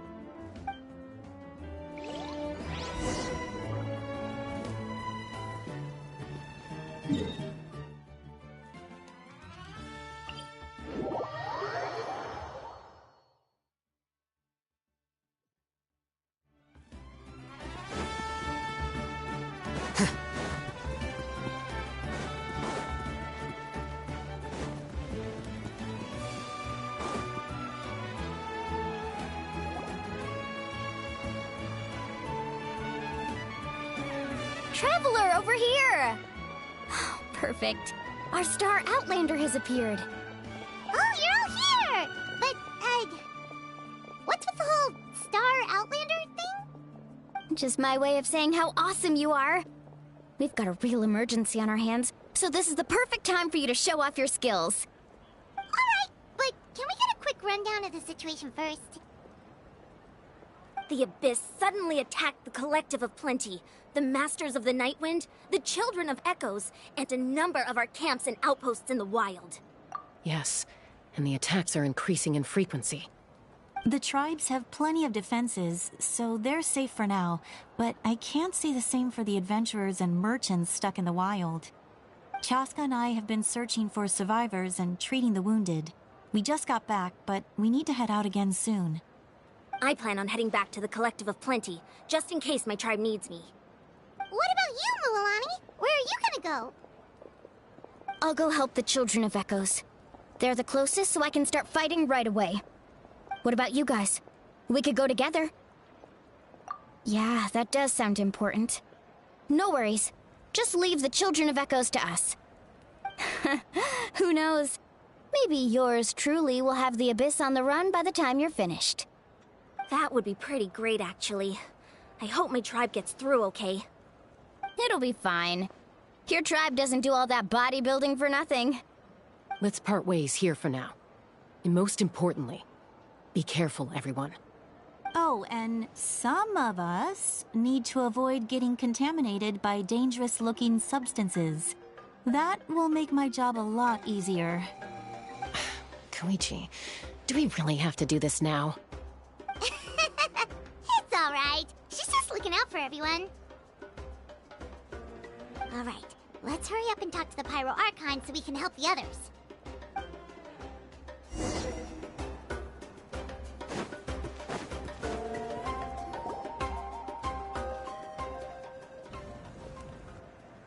Oh, it's you two.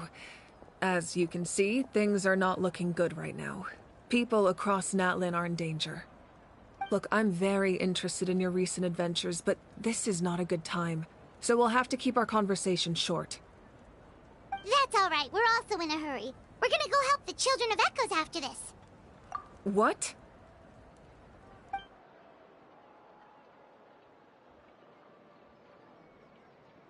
So he thinks my plan is too risky. He thinks I'm being stubborn.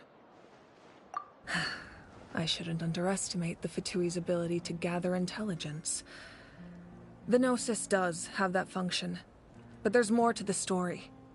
I will answer you honestly, but you must help me keep this a secret. I can use the power of the Gnosis to save Natlan, but it comes at a heavy price. The Gnosis would drain all the souls and memories from the Night Kingdom and weave them into a giant net, which would surround the ley lines and protect them against abyssal corrosion. Wait, you can use souls to weave a net? But does that mean... Yes. It means sacrificing those souls in the process. Souls are just another form of life. The cruelty of this method is self-evident. The Night Kingdom not only houses the souls of the dead, but also our memories and legends. Using the Gnosis means converting all three into material for the net, erasing our history and culture. Even then, the net can still become corroded. If we cannot find a way to repair the damaged ley lines before that happens, then all those sacrifices are for nothing. Given the enormity of the price, it's a solution I refuse to consider right now. I want us to win, but I also care about how we win, and what that means for us in the end. Now it's true, both plans come at a risk, but after weighing our options, this is our best bet. Natlan is unique among the nations of Teyvat. Given the ever-looming threat of the Abyss, the Pyro Archons had to account for the worst-case scenario.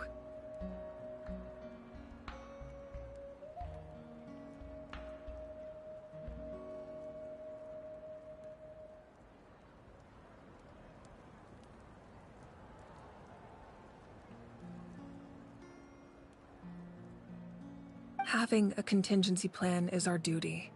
Not just to the people of Natlan, but to all who live on this continent. Still, this has always been a well-kept secret.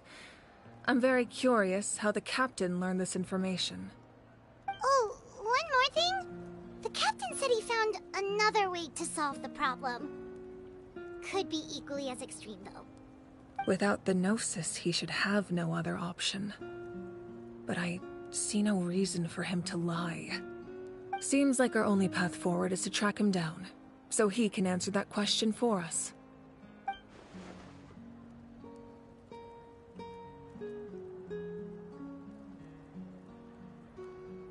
Judging by your expression, you must have doubted me, even if just for a second. Not even a little! We would never... Wait, what are you talking about, Traveler? Just as expected. I appreciate your sincerity. Maybe it was out of caution, anxiety, or simple curiosity, but know this. No matter what, our goal remains the same. We both want to save the people of this land. So now that you have your answer, do you still doubt me?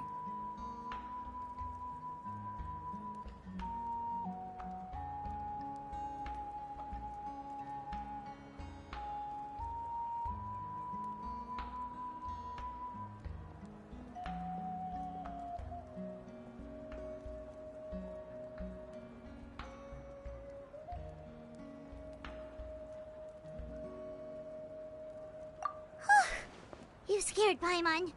You've really got a lot of guts, Traveler. That's a good thing. Oh, and feel free to call me Mawika.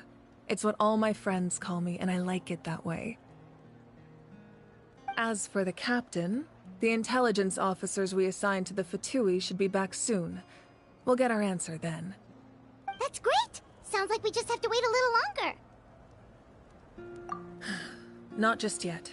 Even though the Abyss is attacking several locations at once, I'm confident the warriors stationed in those areas can handle it. Don't worry. I just need to finish coordinating our available manpower, then I'll take a small team to handle the difficult locations. Wait, you're going to fight in person? Didn't you give up your power? That's true. I'm far less powerful than a god in my current state. But don't forget, I was an experienced and powerful warrior before I ever became the Pyro Archon. No matter how you look at it, my duty is on the front lines. I just think there's strength in numbers. If the people feel emboldened, that's just a bonus. Anyway, even if we respond to these threats in time, it's not a permanent solution in the long run. I've considered moving my people to other nations, but given their close connection to the Night Kingdom, a forced evacuation would have devastating consequences. I've told the chiefs of each tribe to strengthen their defenses and advise people against leaving their settlements. Now, I just need to find the right time to disclose the true nature of the crisis to the people of Natlan. Paimon's a little worried about how people will react.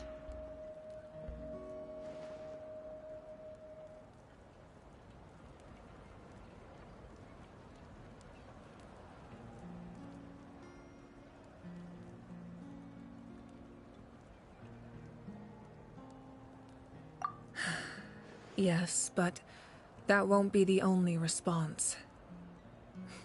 In any case, that's for me to worry about. I'll let you know when we have more information on the captain. All right, we should head out. Maybe we can join up with Milani. She can't be too far ahead. No need to worry about me.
Quick, over here! To safety!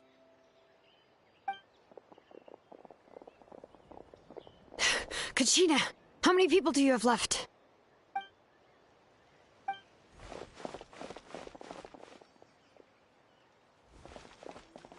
What's the situation? There's a trapped caravan that needs our help.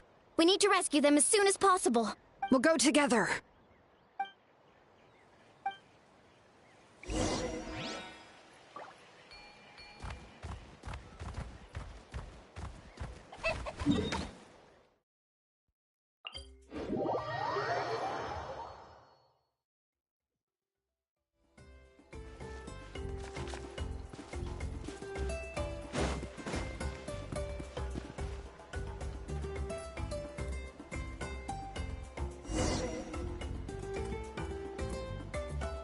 Stay safe. We've got this.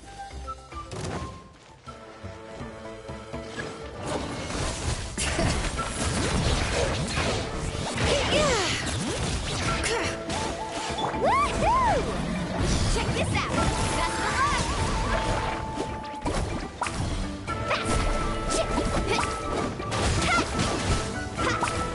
Letting brave names echo! Germinate! Propagate! Arming way!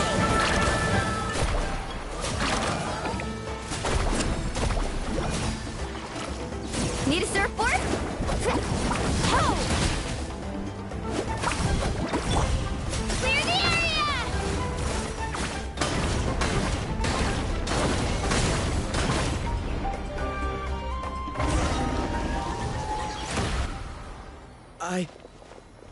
I really thought I was done for. I can't thank you enough. Don't worry about it. We're just glad you're okay. Let's see.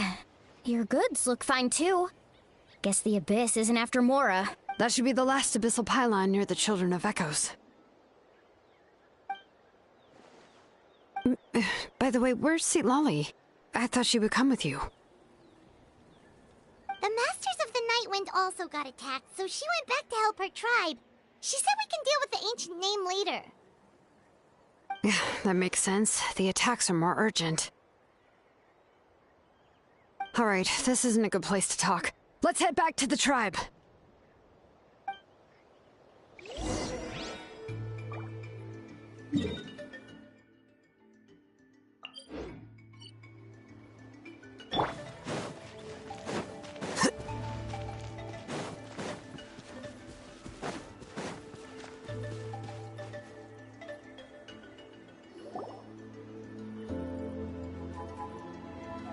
Looks like a few people were hurt after all. Oh, I should have got here sooner. The Abyss threw a lot at us at once. I rushed out as soon as I heard the alarm, and there were already so many monsters. Before long, Kachina brought over a whole group of warriors, and just like that, we destroyed several pylons as a team.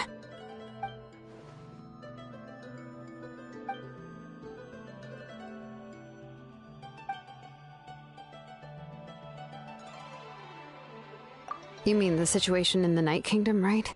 Yeah, I feel the same way. We've managed to keep it a secret all this time, but more and more people are realizing something's wrong. It's impossible not to feel anxious when things are getting worse by the second, and all we can do is wait. That just means we need to buy the Pyro Archon more time. Keep pushing, everyone. Every battle is worth something. You really are an eternal optimist, Mualani. You always find a way to cheer people up. Why, thank you. I guess it's one of my better qualities.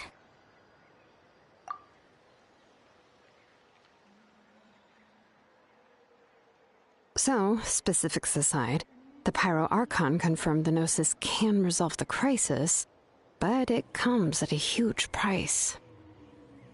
And somehow the captain finds out about it, goes to fight the Pyro Archon, and calls her out for having a solution but refusing to use it. Honestly, if he has the same information as us, I can't really blame him.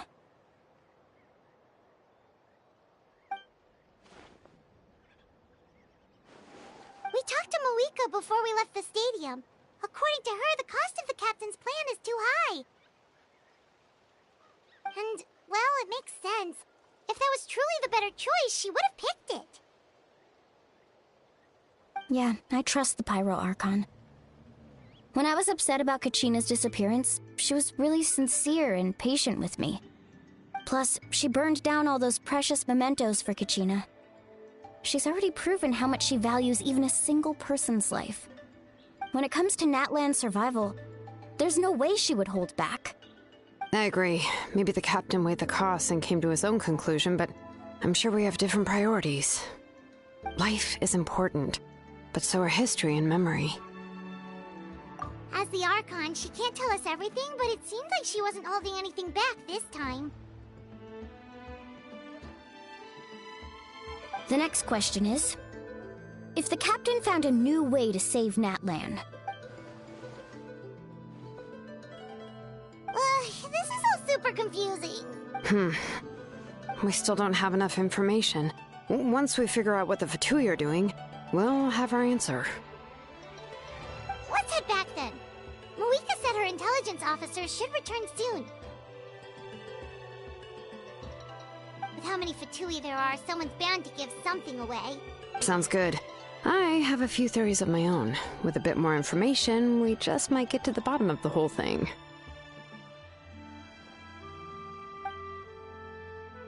I was just about to ask. Count me in. If I was just a bit faster, we could have prevented a few people from getting hurt. People who could help us in the next battle. It's all a chain reaction. Registered? Nah. I'll just follow you around. You got it. Alright. See you all later. Oh, you betcha!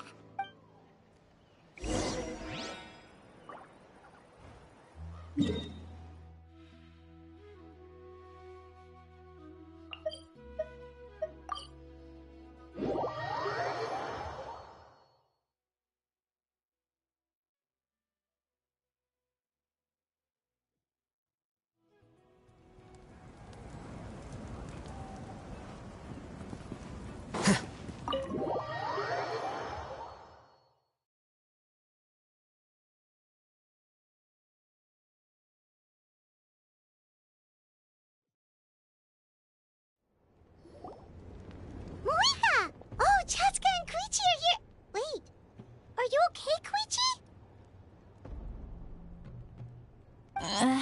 fine. No need to worry. They ran into the Fatui while out on a mission and decided to follow them. The Fatui? Calm down and let me explain. Here's what happened.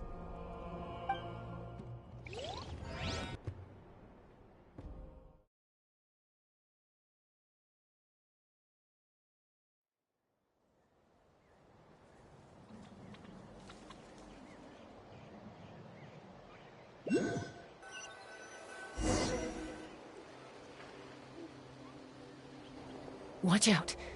It's the Fatui. Were they attacked by the Abyss? No, wait.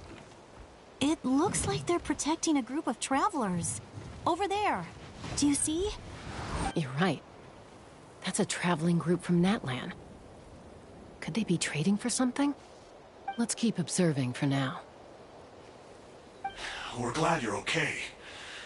Given the appearance of abyss monsters all over Natlan, you should cancel your journey and seek shelter at the stadium or one of the tribes. Thank you so much. I wish there was something we could give you. We don't expect anything in return. We were out on a mission and saw you being attacked. It was our decision to help. If you truly wish to repay the favor, you can keep this a secret. If anyone asks, just say you were saved by warriors from Natlan. Oh, okay. We can do that. But... We're not asking you to cover up our activities. We haven't done anything illegal. Our captain simply wishes to remain undisturbed. Nonetheless, the decision remains yours. If we wanted to keep you quiet, we would have employed a harsher method. Got it. We'll get going now. Did you hear that? They mentioned a captain. Isn't that who the Pyro Archon is looking for? Exactly. We could be onto something big. Still, there was no trade. They were just helping people in need.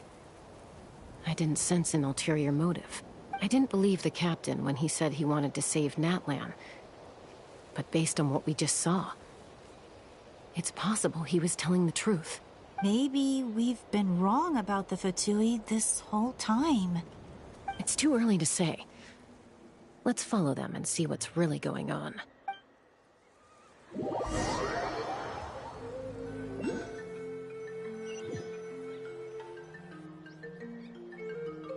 So this is where they were headed. Looks tricky. It's heavily guarded on all sides.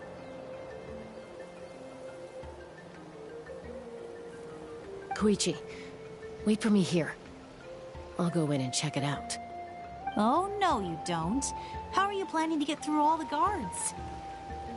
Look, I can use this terrain to my advantage. With our tribe's special way of getting around, I doubt they'll see me coming. We still can't see anything on the inside. What if you can't find cover? You won't have anyone to watch your back if you go in alone. The more heavily guarded the location, the more valuable the secrets. Even if the captain isn't here, we can still figure out what the Fatui are planning. That intel is worth the risk. Fine. You're not gonna listen to me anyway, so let me come with you. That's even more risky. You've been running around saving people for days. You're already at your limit. I'm confident I can protect myself. I'm not sure you can say the same. At least right now. I can. You really believe that? Fine, don't believe me. But you can't honestly tell me infiltrating a heavily guarded Fatui hideout all on your own sounds more reasonable. You know, growing up, even if I insisted on doing something, it never gave you any trouble. I'm not sure you can say the same. All right. If we start arguing, this will never end. We can't let this opportunity go to waste. Guess that means I win. Don't worry, you're not the only capable young person from our tribe. I can handle this. All right, same plan as usual. We split up, communicate with hand signals, make sure our blind spots are covered, and support each other once we strike. Got your ropes? Yeah, let's go.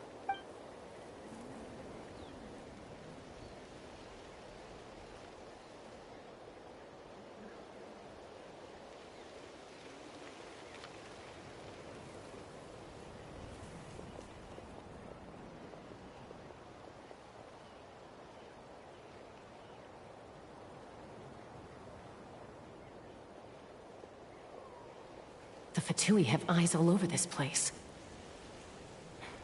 I should wait for Koichi's signal.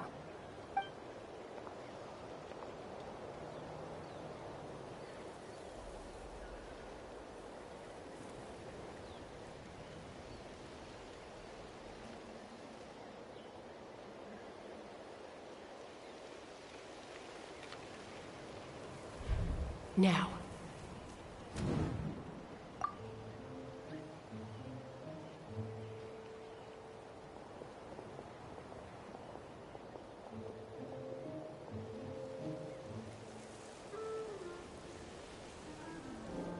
Not sure how many chances I'm gonna get. I need to act.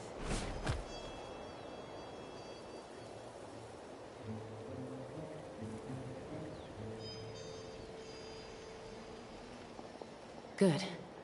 I made it without getting caught. I should get to that platform over there. But it's guarded by the Fatui. Koichi should have line of sight. I'll wait for her signal.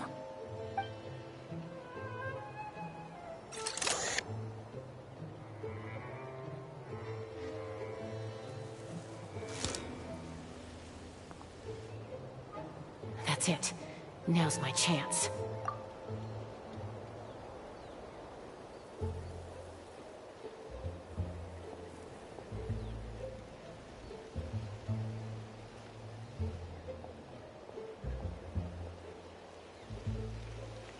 It's no use staying in one place.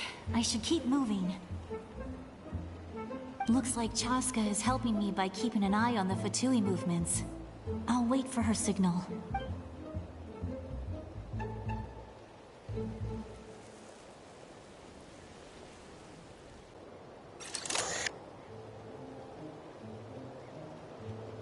Time to move.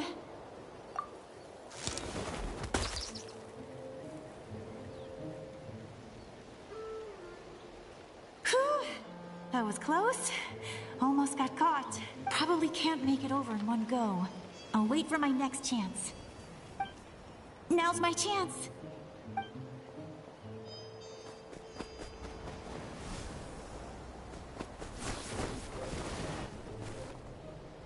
I made it! That'll show my sister. Let's see. The Fatui's occupying all the best locations. If we could just get past them somehow. Wait, I've got it!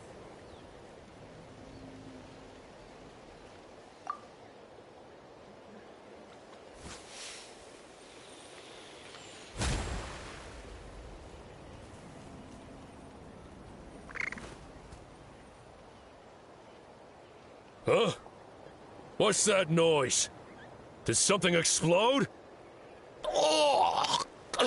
It stings! What the heck is that? What do you think you're doing? I could ask you the same thing! Good, they're arguing. Looks like they just needed an excuse. They've probably had enough of this job already. The people on the hill over there left to help their comrades. This is our chance.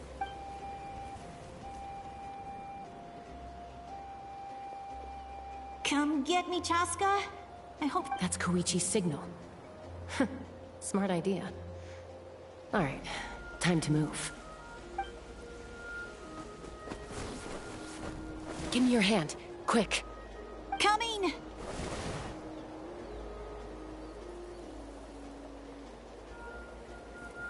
I checked, and this way is completely clear.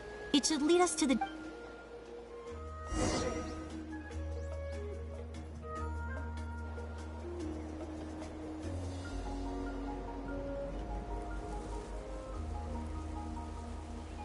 Well, I was pretty helpful, right? You know, everyone usually jumps at the chance to work with me. Not my own sister, though. No, she avoids me like her life depends on it. I was wrong, Koichi. You've done well. Wait, you're just gonna admit it? Now I look like the mean one. Let's focus on the task at hand. We're in the heart of enemy territory. The more time we waste, the more dangerous this becomes. All right. If you're not gonna take the bait, then I'll drop it. Looks like the Fatui are here to dig something up. I'm surprised they mobilized this many people. I doubt it's because they're interested in our culture and history. It seems like they're looking for a dragon relic called the Source Mechanism. The device is ancient. Barely any information survives to this day. And even people from Natlan don't know how to use it. Why would this be the Fatui's target? Not bad. Looks like it's in good shape. This should be what our Lord's looking for. Took us long enough. Come on, let's get this thing back. Back? Back where? Should we keep following? You really want to keep going? Of course! We make a good team, don't you think? Nope. What was that sound? Uh-oh. We've been spotted. Time to go. Falling rock incoming! Watch out for your gadget! What? You'll regret that!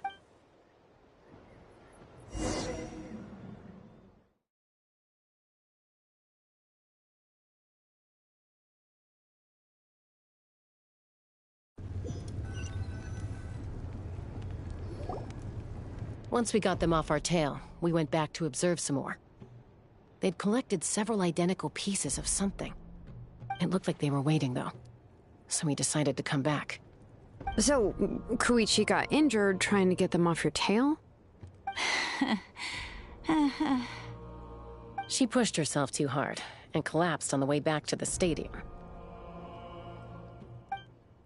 Well, I didn't cause you any trouble while we were fighting, right? So my perfect record remains. You've done very well. I could make a comment on knowing your limits, but it's not my place. I know. I'm already reflecting on my actions. So, our current intel suggests the Fatui is after the Source Mechanism. The device is a complete mystery, even to us. What does the captain want with it? I have no idea. But it's safe to assume the device could serve a similar purpose to the Gnosis. Shilonen, I need you to gather every scholar in Natlan familiar with the secret source. I'll get right on it. Thank you both for your hard work. Koichi, it's time for you to get some rest. Oh, and there are gifts from your patients waiting at the speaker's chamber. I've prepared a small gift of my own as a token of gratitude. I'll send it to your home along with the others. My patience. That's so nice of them. Guess that means I'm doing something right. You don't need to give us anything, Archon. We were just doing our duty for Natlan. I should take Koichi home now. Well, if Koichi doesn't want her favorite Saurus crackers, then... I accept. Thank you, Archon. What am I gonna do with you? There's some for the rest of you as well. They're one of my favorites too, so don't be shy. I'll start investigating the Source Mechanism right away. If I learn anything, you'll be the first to know. Yummy snacks!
What's next for you two? I'm taking Koichi home, with our parents there to keep an eye on her. I can make sure she actually rests. Hey, it's not like I'm some kind of prisoner. I'll be fine in a day or two. There's no need to go all the way home. That's what you always say. Everything's no big deal until you collapse. What if the Abyss attacks again? You're saying if I let you rest in a hotel, you're not gonna rush out the minute you hear the alarm? I won't. Triple promise I won't. Mm-hmm. Fine. On the off chance something like that were to happen, I might. But I'm a doctor. I have a duty to help people. I guess you're right. This reminds Paimon of when we first met. Except you were the one trying to stop Chaska from doing something dangerous. I'd do the same for anyone trying to put their life in danger. As a doctor, I don't want people to get hurt because of a rash decision. Then try to see things from my perspective. You clearly want to protect your patients. So can't you understand why your own sister would feel the same way about you? The two of you are the same, you know? I disagree. I understand the risks and costs of my decisions. Who wants to be like her? Overconfident, always making excuses when things go wrong. That's just not true. You think I don't have proof? Okay, don't get into another fight. Just pretend Paimon never said anything. Don't worry, Paimon. You didn't do anything wrong. Arguing is just how we communicate. Neither of us really takes it to heart. Plus, I guess we are similar in some ways. Maybe I rush into things without thinking. We're family. I can't help it if my older sister is a bad influence. Okay, you don't have to put it that way. So, you're all good now? Neither of us are really the type to back down, so we'll always have our differences. But still, we get along in our own way. Plus, I know you'll wake up one day and realize I was right all along. I just need to wait. Be my guest. Come on, let's get you home. See you later, Traveler and Paimon. I'll be back once everything's settled at home. There's no rush. At least grab a nice meal with your family. Bye, you two. Take care of yourselves out there. Those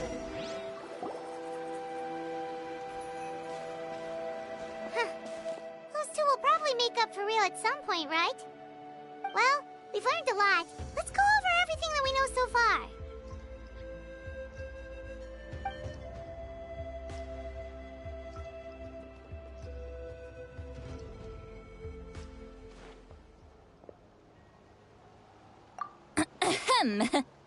Sorry for popping up out of nowhere. Again. Why do you look so awkward? Oh, is there something you need from us? Okay, I won't beat around the bush. Oh, and I'm sorry for interrupting your rest. I'll treat you to some charcoal grilled steak to make up for it. Awesome! Just give us your orders! Hey, friends don't order each other around. I'm just here to share some news. Remember what we talked about before parting ways? Oh yeah, you mentioned how Auroran has always wanted to save Natlan, and something about his soul being fragmented. Paimon and the Traveler discussed it after you left, and we think Auroran is probably back with the captain. What do you think? I agree with your hypothesis. And just now, I confirmed it myself. Auroran came back. He helped the Masters of the Nightwind defend our camp. What? He came back? I told him to give up whatever he's doing, but he refused. He said they're just one step away from success, so there's no way he can back out now.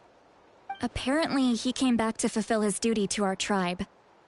When he left, he said it was because he still has a duty to Natlan as a whole. I'm surprised you let him go at all. I had to prioritize my tribe.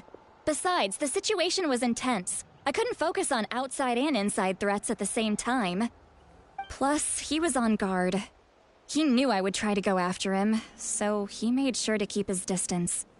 I kept an eye out for a good opportunity, but it never came. All these years of calling me Granny, and I couldn't do a single thing for him in the end. Don't say that! Your tribe all raised him together, right? That couldn't have been easy. You're right. Seeing him come back reminded me of when he was little. Running around the tribe, dropping by random houses right and left. He's not only a child of the Masters of the Nightwind, but a child of Natlan. It's only natural for a child to want to do something for their family. Besides, Auroron is my apprentice. He might have a few tricks up his sleeve, but I guarantee I know every single one. Wait, what are you saying? Look. Remember how I said Auroron's soul is fragmented? This is the talisman I created to keep it stable. And this gem is what makes the talisman work. It just so happens that Auroron is due for a gem replacement. Since I can't get close to him, I put the new gem in a supply bag and asked Aoife to bring it to him. You guys know Aoife, right? No? Well, he's a pretty famous vet around these parts. He's always bringing me all sorts of things, and he happens to be very good friends with Auroron. Aoife doesn't know what's going on, so he agreed, no questions asked. Auroron would find the gem as soon as he opened the bag. He knows how important it is, so I knew he would make the switch. He probably suspected that I tampered with it. But here's the catch. The trick is on the bag. The moment he touched it, a portion of his memories were copied onto the old gem, which he no longer needed. That's amazing. You can do something like that? Most people can't, but I can.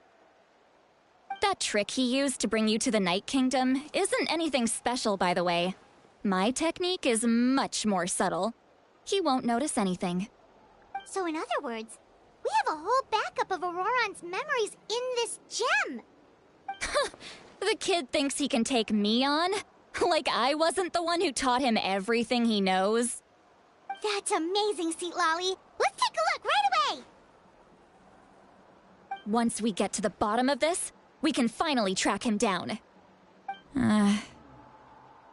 I know he thinks of me as his grandma, but do you think he'll get mad at me for this? You can be honest. Huh, that's a tough question. Paimon doesn't have a grandma, so she's not the best person to ask. To be honest, I've always doubted my ability to look after him. I didn't stop the ceremony all those years ago, and now I'm useless again. But if I stop here, it will haunt me until I'm 500 years old. Every night I'll wake up in a fit of anger. Yeah, you're right. First anger, then tears. Oh, wait! Who are you calling a crybaby? You're just making it worse, Traveler! I need to look at his memory. Even if he resents me, refuses to see me, or runs away for good, I don't care, and I won't blame him. A family does whatever it takes to protect their own. You sure you'll be okay? We can come with you if you want. Did you just say you'll come with me? Is that okay? We have a pretty good reason to see it too, don't we? Because, right, we need leads on the Fatui. You really mean it? Fine, you can come. Just promise me you'll see this through. No backing out. Got it? Don't worry, we're professional adventurers. Then I place my trust in your professionalism. All right, time to sneak into someone else's memory and engage in some, unwanted spying. You heard it here first. I wouldn't be doing this if I had any other choice. Are you ready?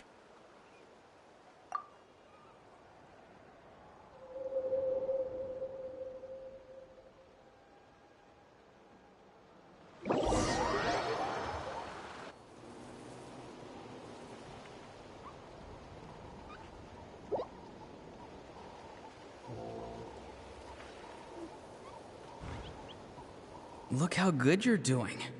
You'll grow into nice big radishes in the future. And you? Aoife says you're taking up too much space, but I think you're a good tree. What do you think? Hey! How's it going, Auroron? Good. How are you, Uncle Okanbi? Can't complain. What you up to? Naming your vegetables again? No, just some idle conversation. Sounds fascinating. What did they say? They told me you were coming and that you would take some produce with you. Ha! Only if you're offering. By the way, I ran into Aoife yesterday. He told me Chaska's fostering a saurian at his place. Said the thing trampled over a part of your radish garden. I hope you two didn't get into a huge fight. No, don't worry. I'll find a way for him to make it up to me. I've already wrapped your share of the produce. Here you go. You really knew I was coming. That's pretty amazing. Light up the smoke and you can see the path through the shadows. That's what everyone says. Hey, have you seen that strange group of people that just appeared out of nowhere? Appeared out of nowhere? I don't think so. It's the Fatui. Their leader seems like a big deal. He didn't bring many men with him, but they're all elite warriors. It seems like they're looking for someone, but I wouldn't go around asking too many questions. If you run into them, be careful.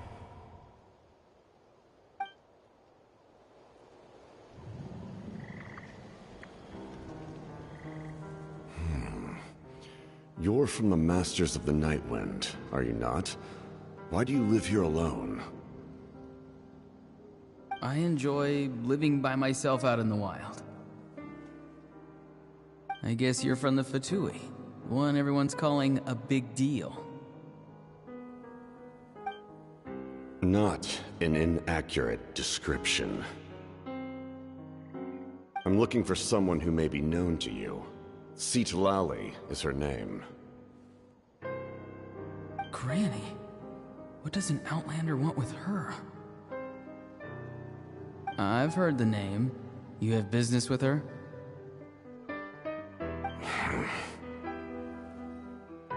There's no point to further questioning if you insist on hiding things from me.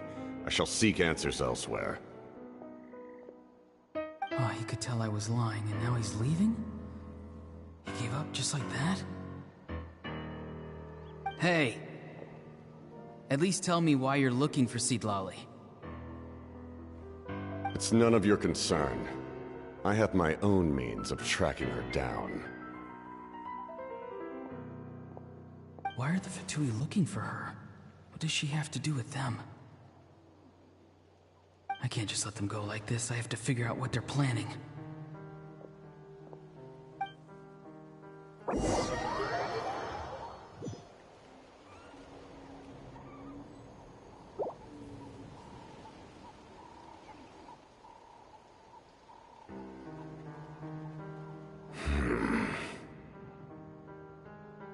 They've just been studying the ley lines and asking for leads on Granny.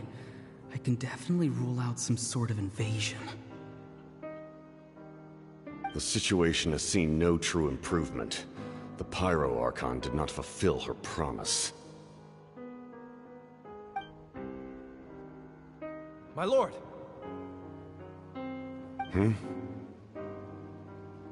Ignore him. He is no threat. He knows I'm following him, but he doesn't seem to care. He's strong, I can tell. But there's something unusual about him and also familiar in some way. I can't describe it.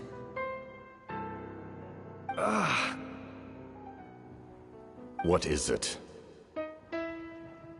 My lord, I feel dizzy. A ley line disturbance.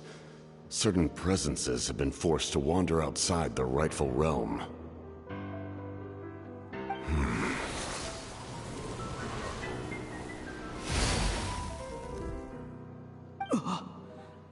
That was a spell from the Masters of the Nightwind. How did he know that? Is he sending those escaped souls back into the ley lines? How did he do that so easily? Soulfaring is supposed to be extremely difficult. This could be related to why he's searching for Granny. I feel much better. Thank you, my lord.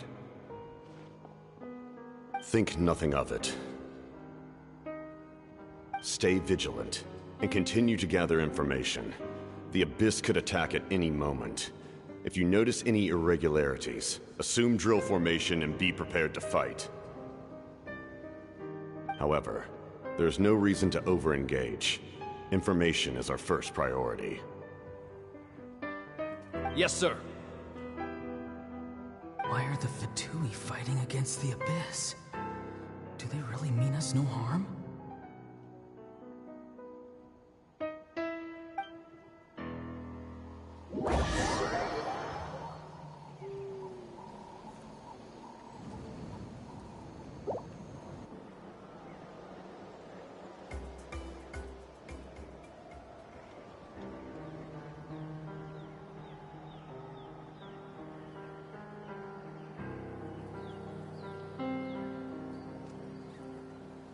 I've been following him this whole time and still they ignore me? Do they really not care? It seems like his subordinates refer to him as the captain. Never heard of him before. And now he's headed to the stadium. That's unusual. Oh, what is he gonna do? You two, with me. Everyone else, wait here as instructed. Send word to the other teams to retreat immediately if this fails. Yes, sir. He's going inside? But the Pyro Archon is in there. What does he want with her? Forgive me, my lord. Allow me to check one more time. Do you truly wish to do this? The time for idle observation is over. It now falls on me to act. This nation is out of time. Yes, sir.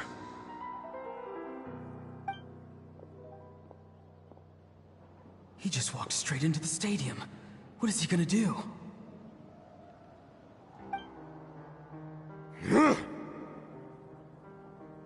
They're both incredibly strong. How long will they have to fight until someone comes out on top?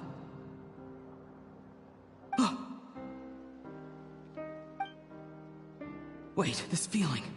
Just like the other day near the ley lines, it's faint, like a soul's trying to escape.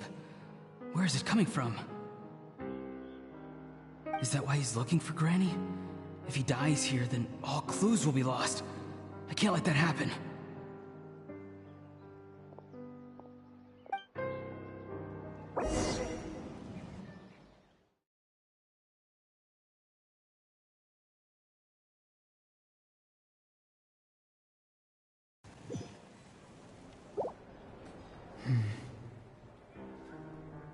As for you, I must confess, I did not expect that little trick of yours to save the day. No matter how dense the fog, as long as the sun remains, we cannot turn day into night. She could have dispelled it. She simply chose not to. You don't have much time, and you're injured on top of that. What do you plan to do next? I'm beginning to see just how useful you may turn out to be. You heard something from here, didn't you?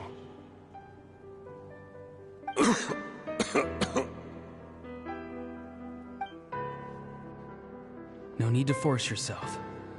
I've never seen anyone match the Pyro Archon in battle before.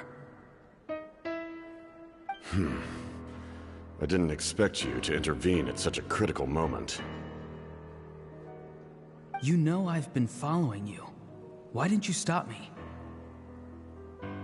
When walking in the forest, it is only natural to encounter wild beasts. However, not every beast has the courage to come out and bite. And yet, one of those very beasts saved your life.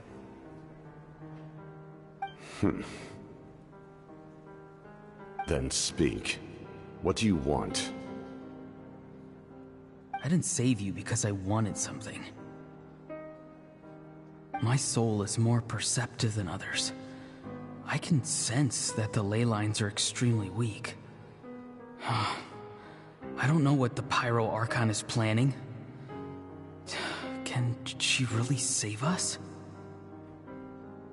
The questions you asked her just now, well, I've had very similar doubts.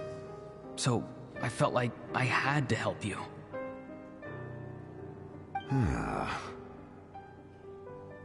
So, you can tell the truth. That was quite a reckless decision to make. I'm not sure you realize that. There's no turning back for me now. What I did back there is going to get me in a lot of trouble. You attacked the Pyro Archon in broad daylight, and I used my spell to save you.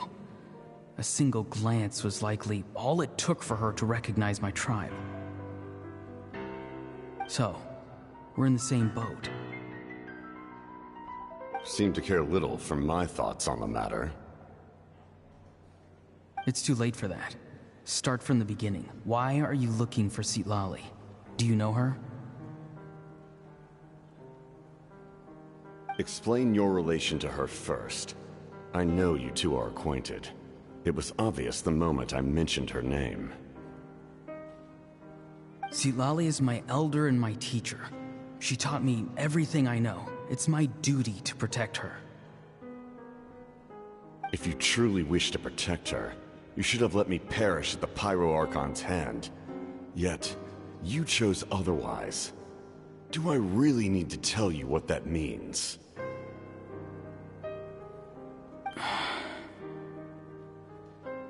I want to do something to change Natlan for the better. Something I can accomplish with my own two hands. You're stranger than anyone I've ever met. But maybe, just maybe, you can show me the way. Strange? Citlali is said to be the legendary Granny Eastly, someone capable of communicating with the Wyub, and the Wyub are the key to information on the Night Kingdom. Why do you need knowledge on the Night Kingdom?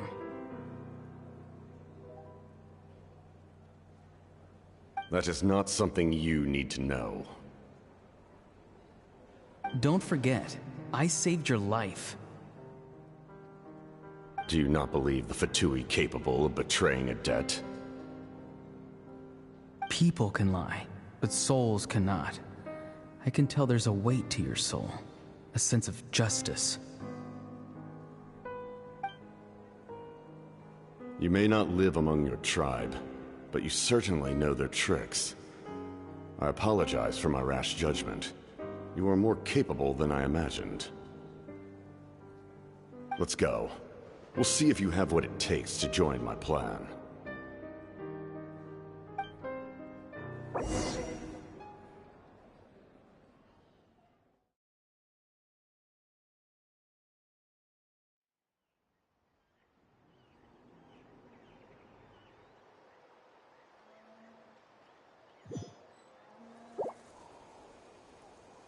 I see. Interesting approach. Worth trying, I think. Rather than weaving a net to protect the ley lines, this method would address the root problem by reconstructing the ley lines themselves.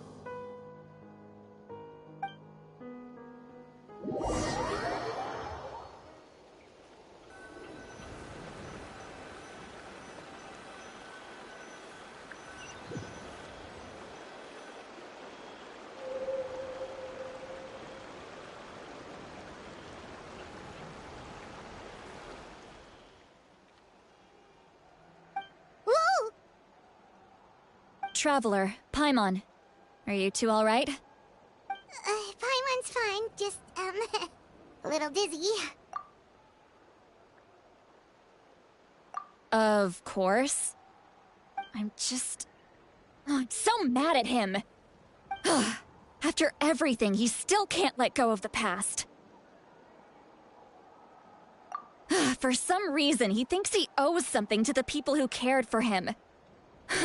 Stubborn, self-righteous fool. Where's that gonna get him? Now that he's all grown up, he thinks no one can tell him what to do? He thinks he can just run away whenever he wants.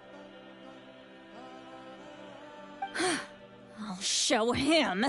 If he tries to run one more time, he's got another thing coming. Maybe stubbornness runs in the family. Like grandmother, like grandson, as they say. Is that supposed to be a compliment? Huh, that kid's got nothing on me. Anyway, back to what we just saw. I don't even know what to make of it. Yeah, the captain seriously wants to reconstruct the ley lines? What does it even mean? Something like the loom of fate, maybe?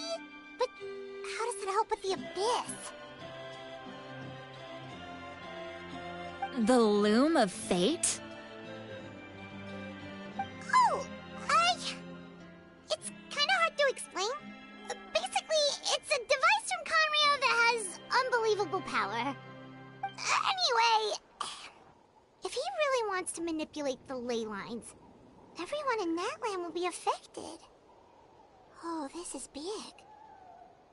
Which means the captain has been honest from the very beginning. Auroron's memory proves that. Why is he so obsessed with saving Natlan?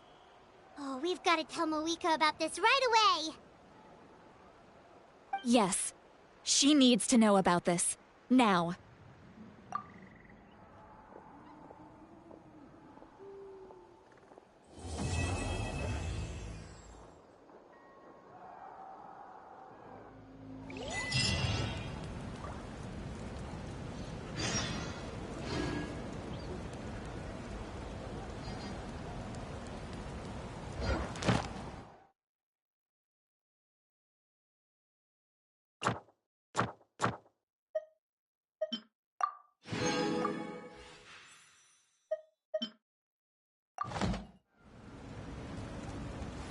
Wait. Huh? No.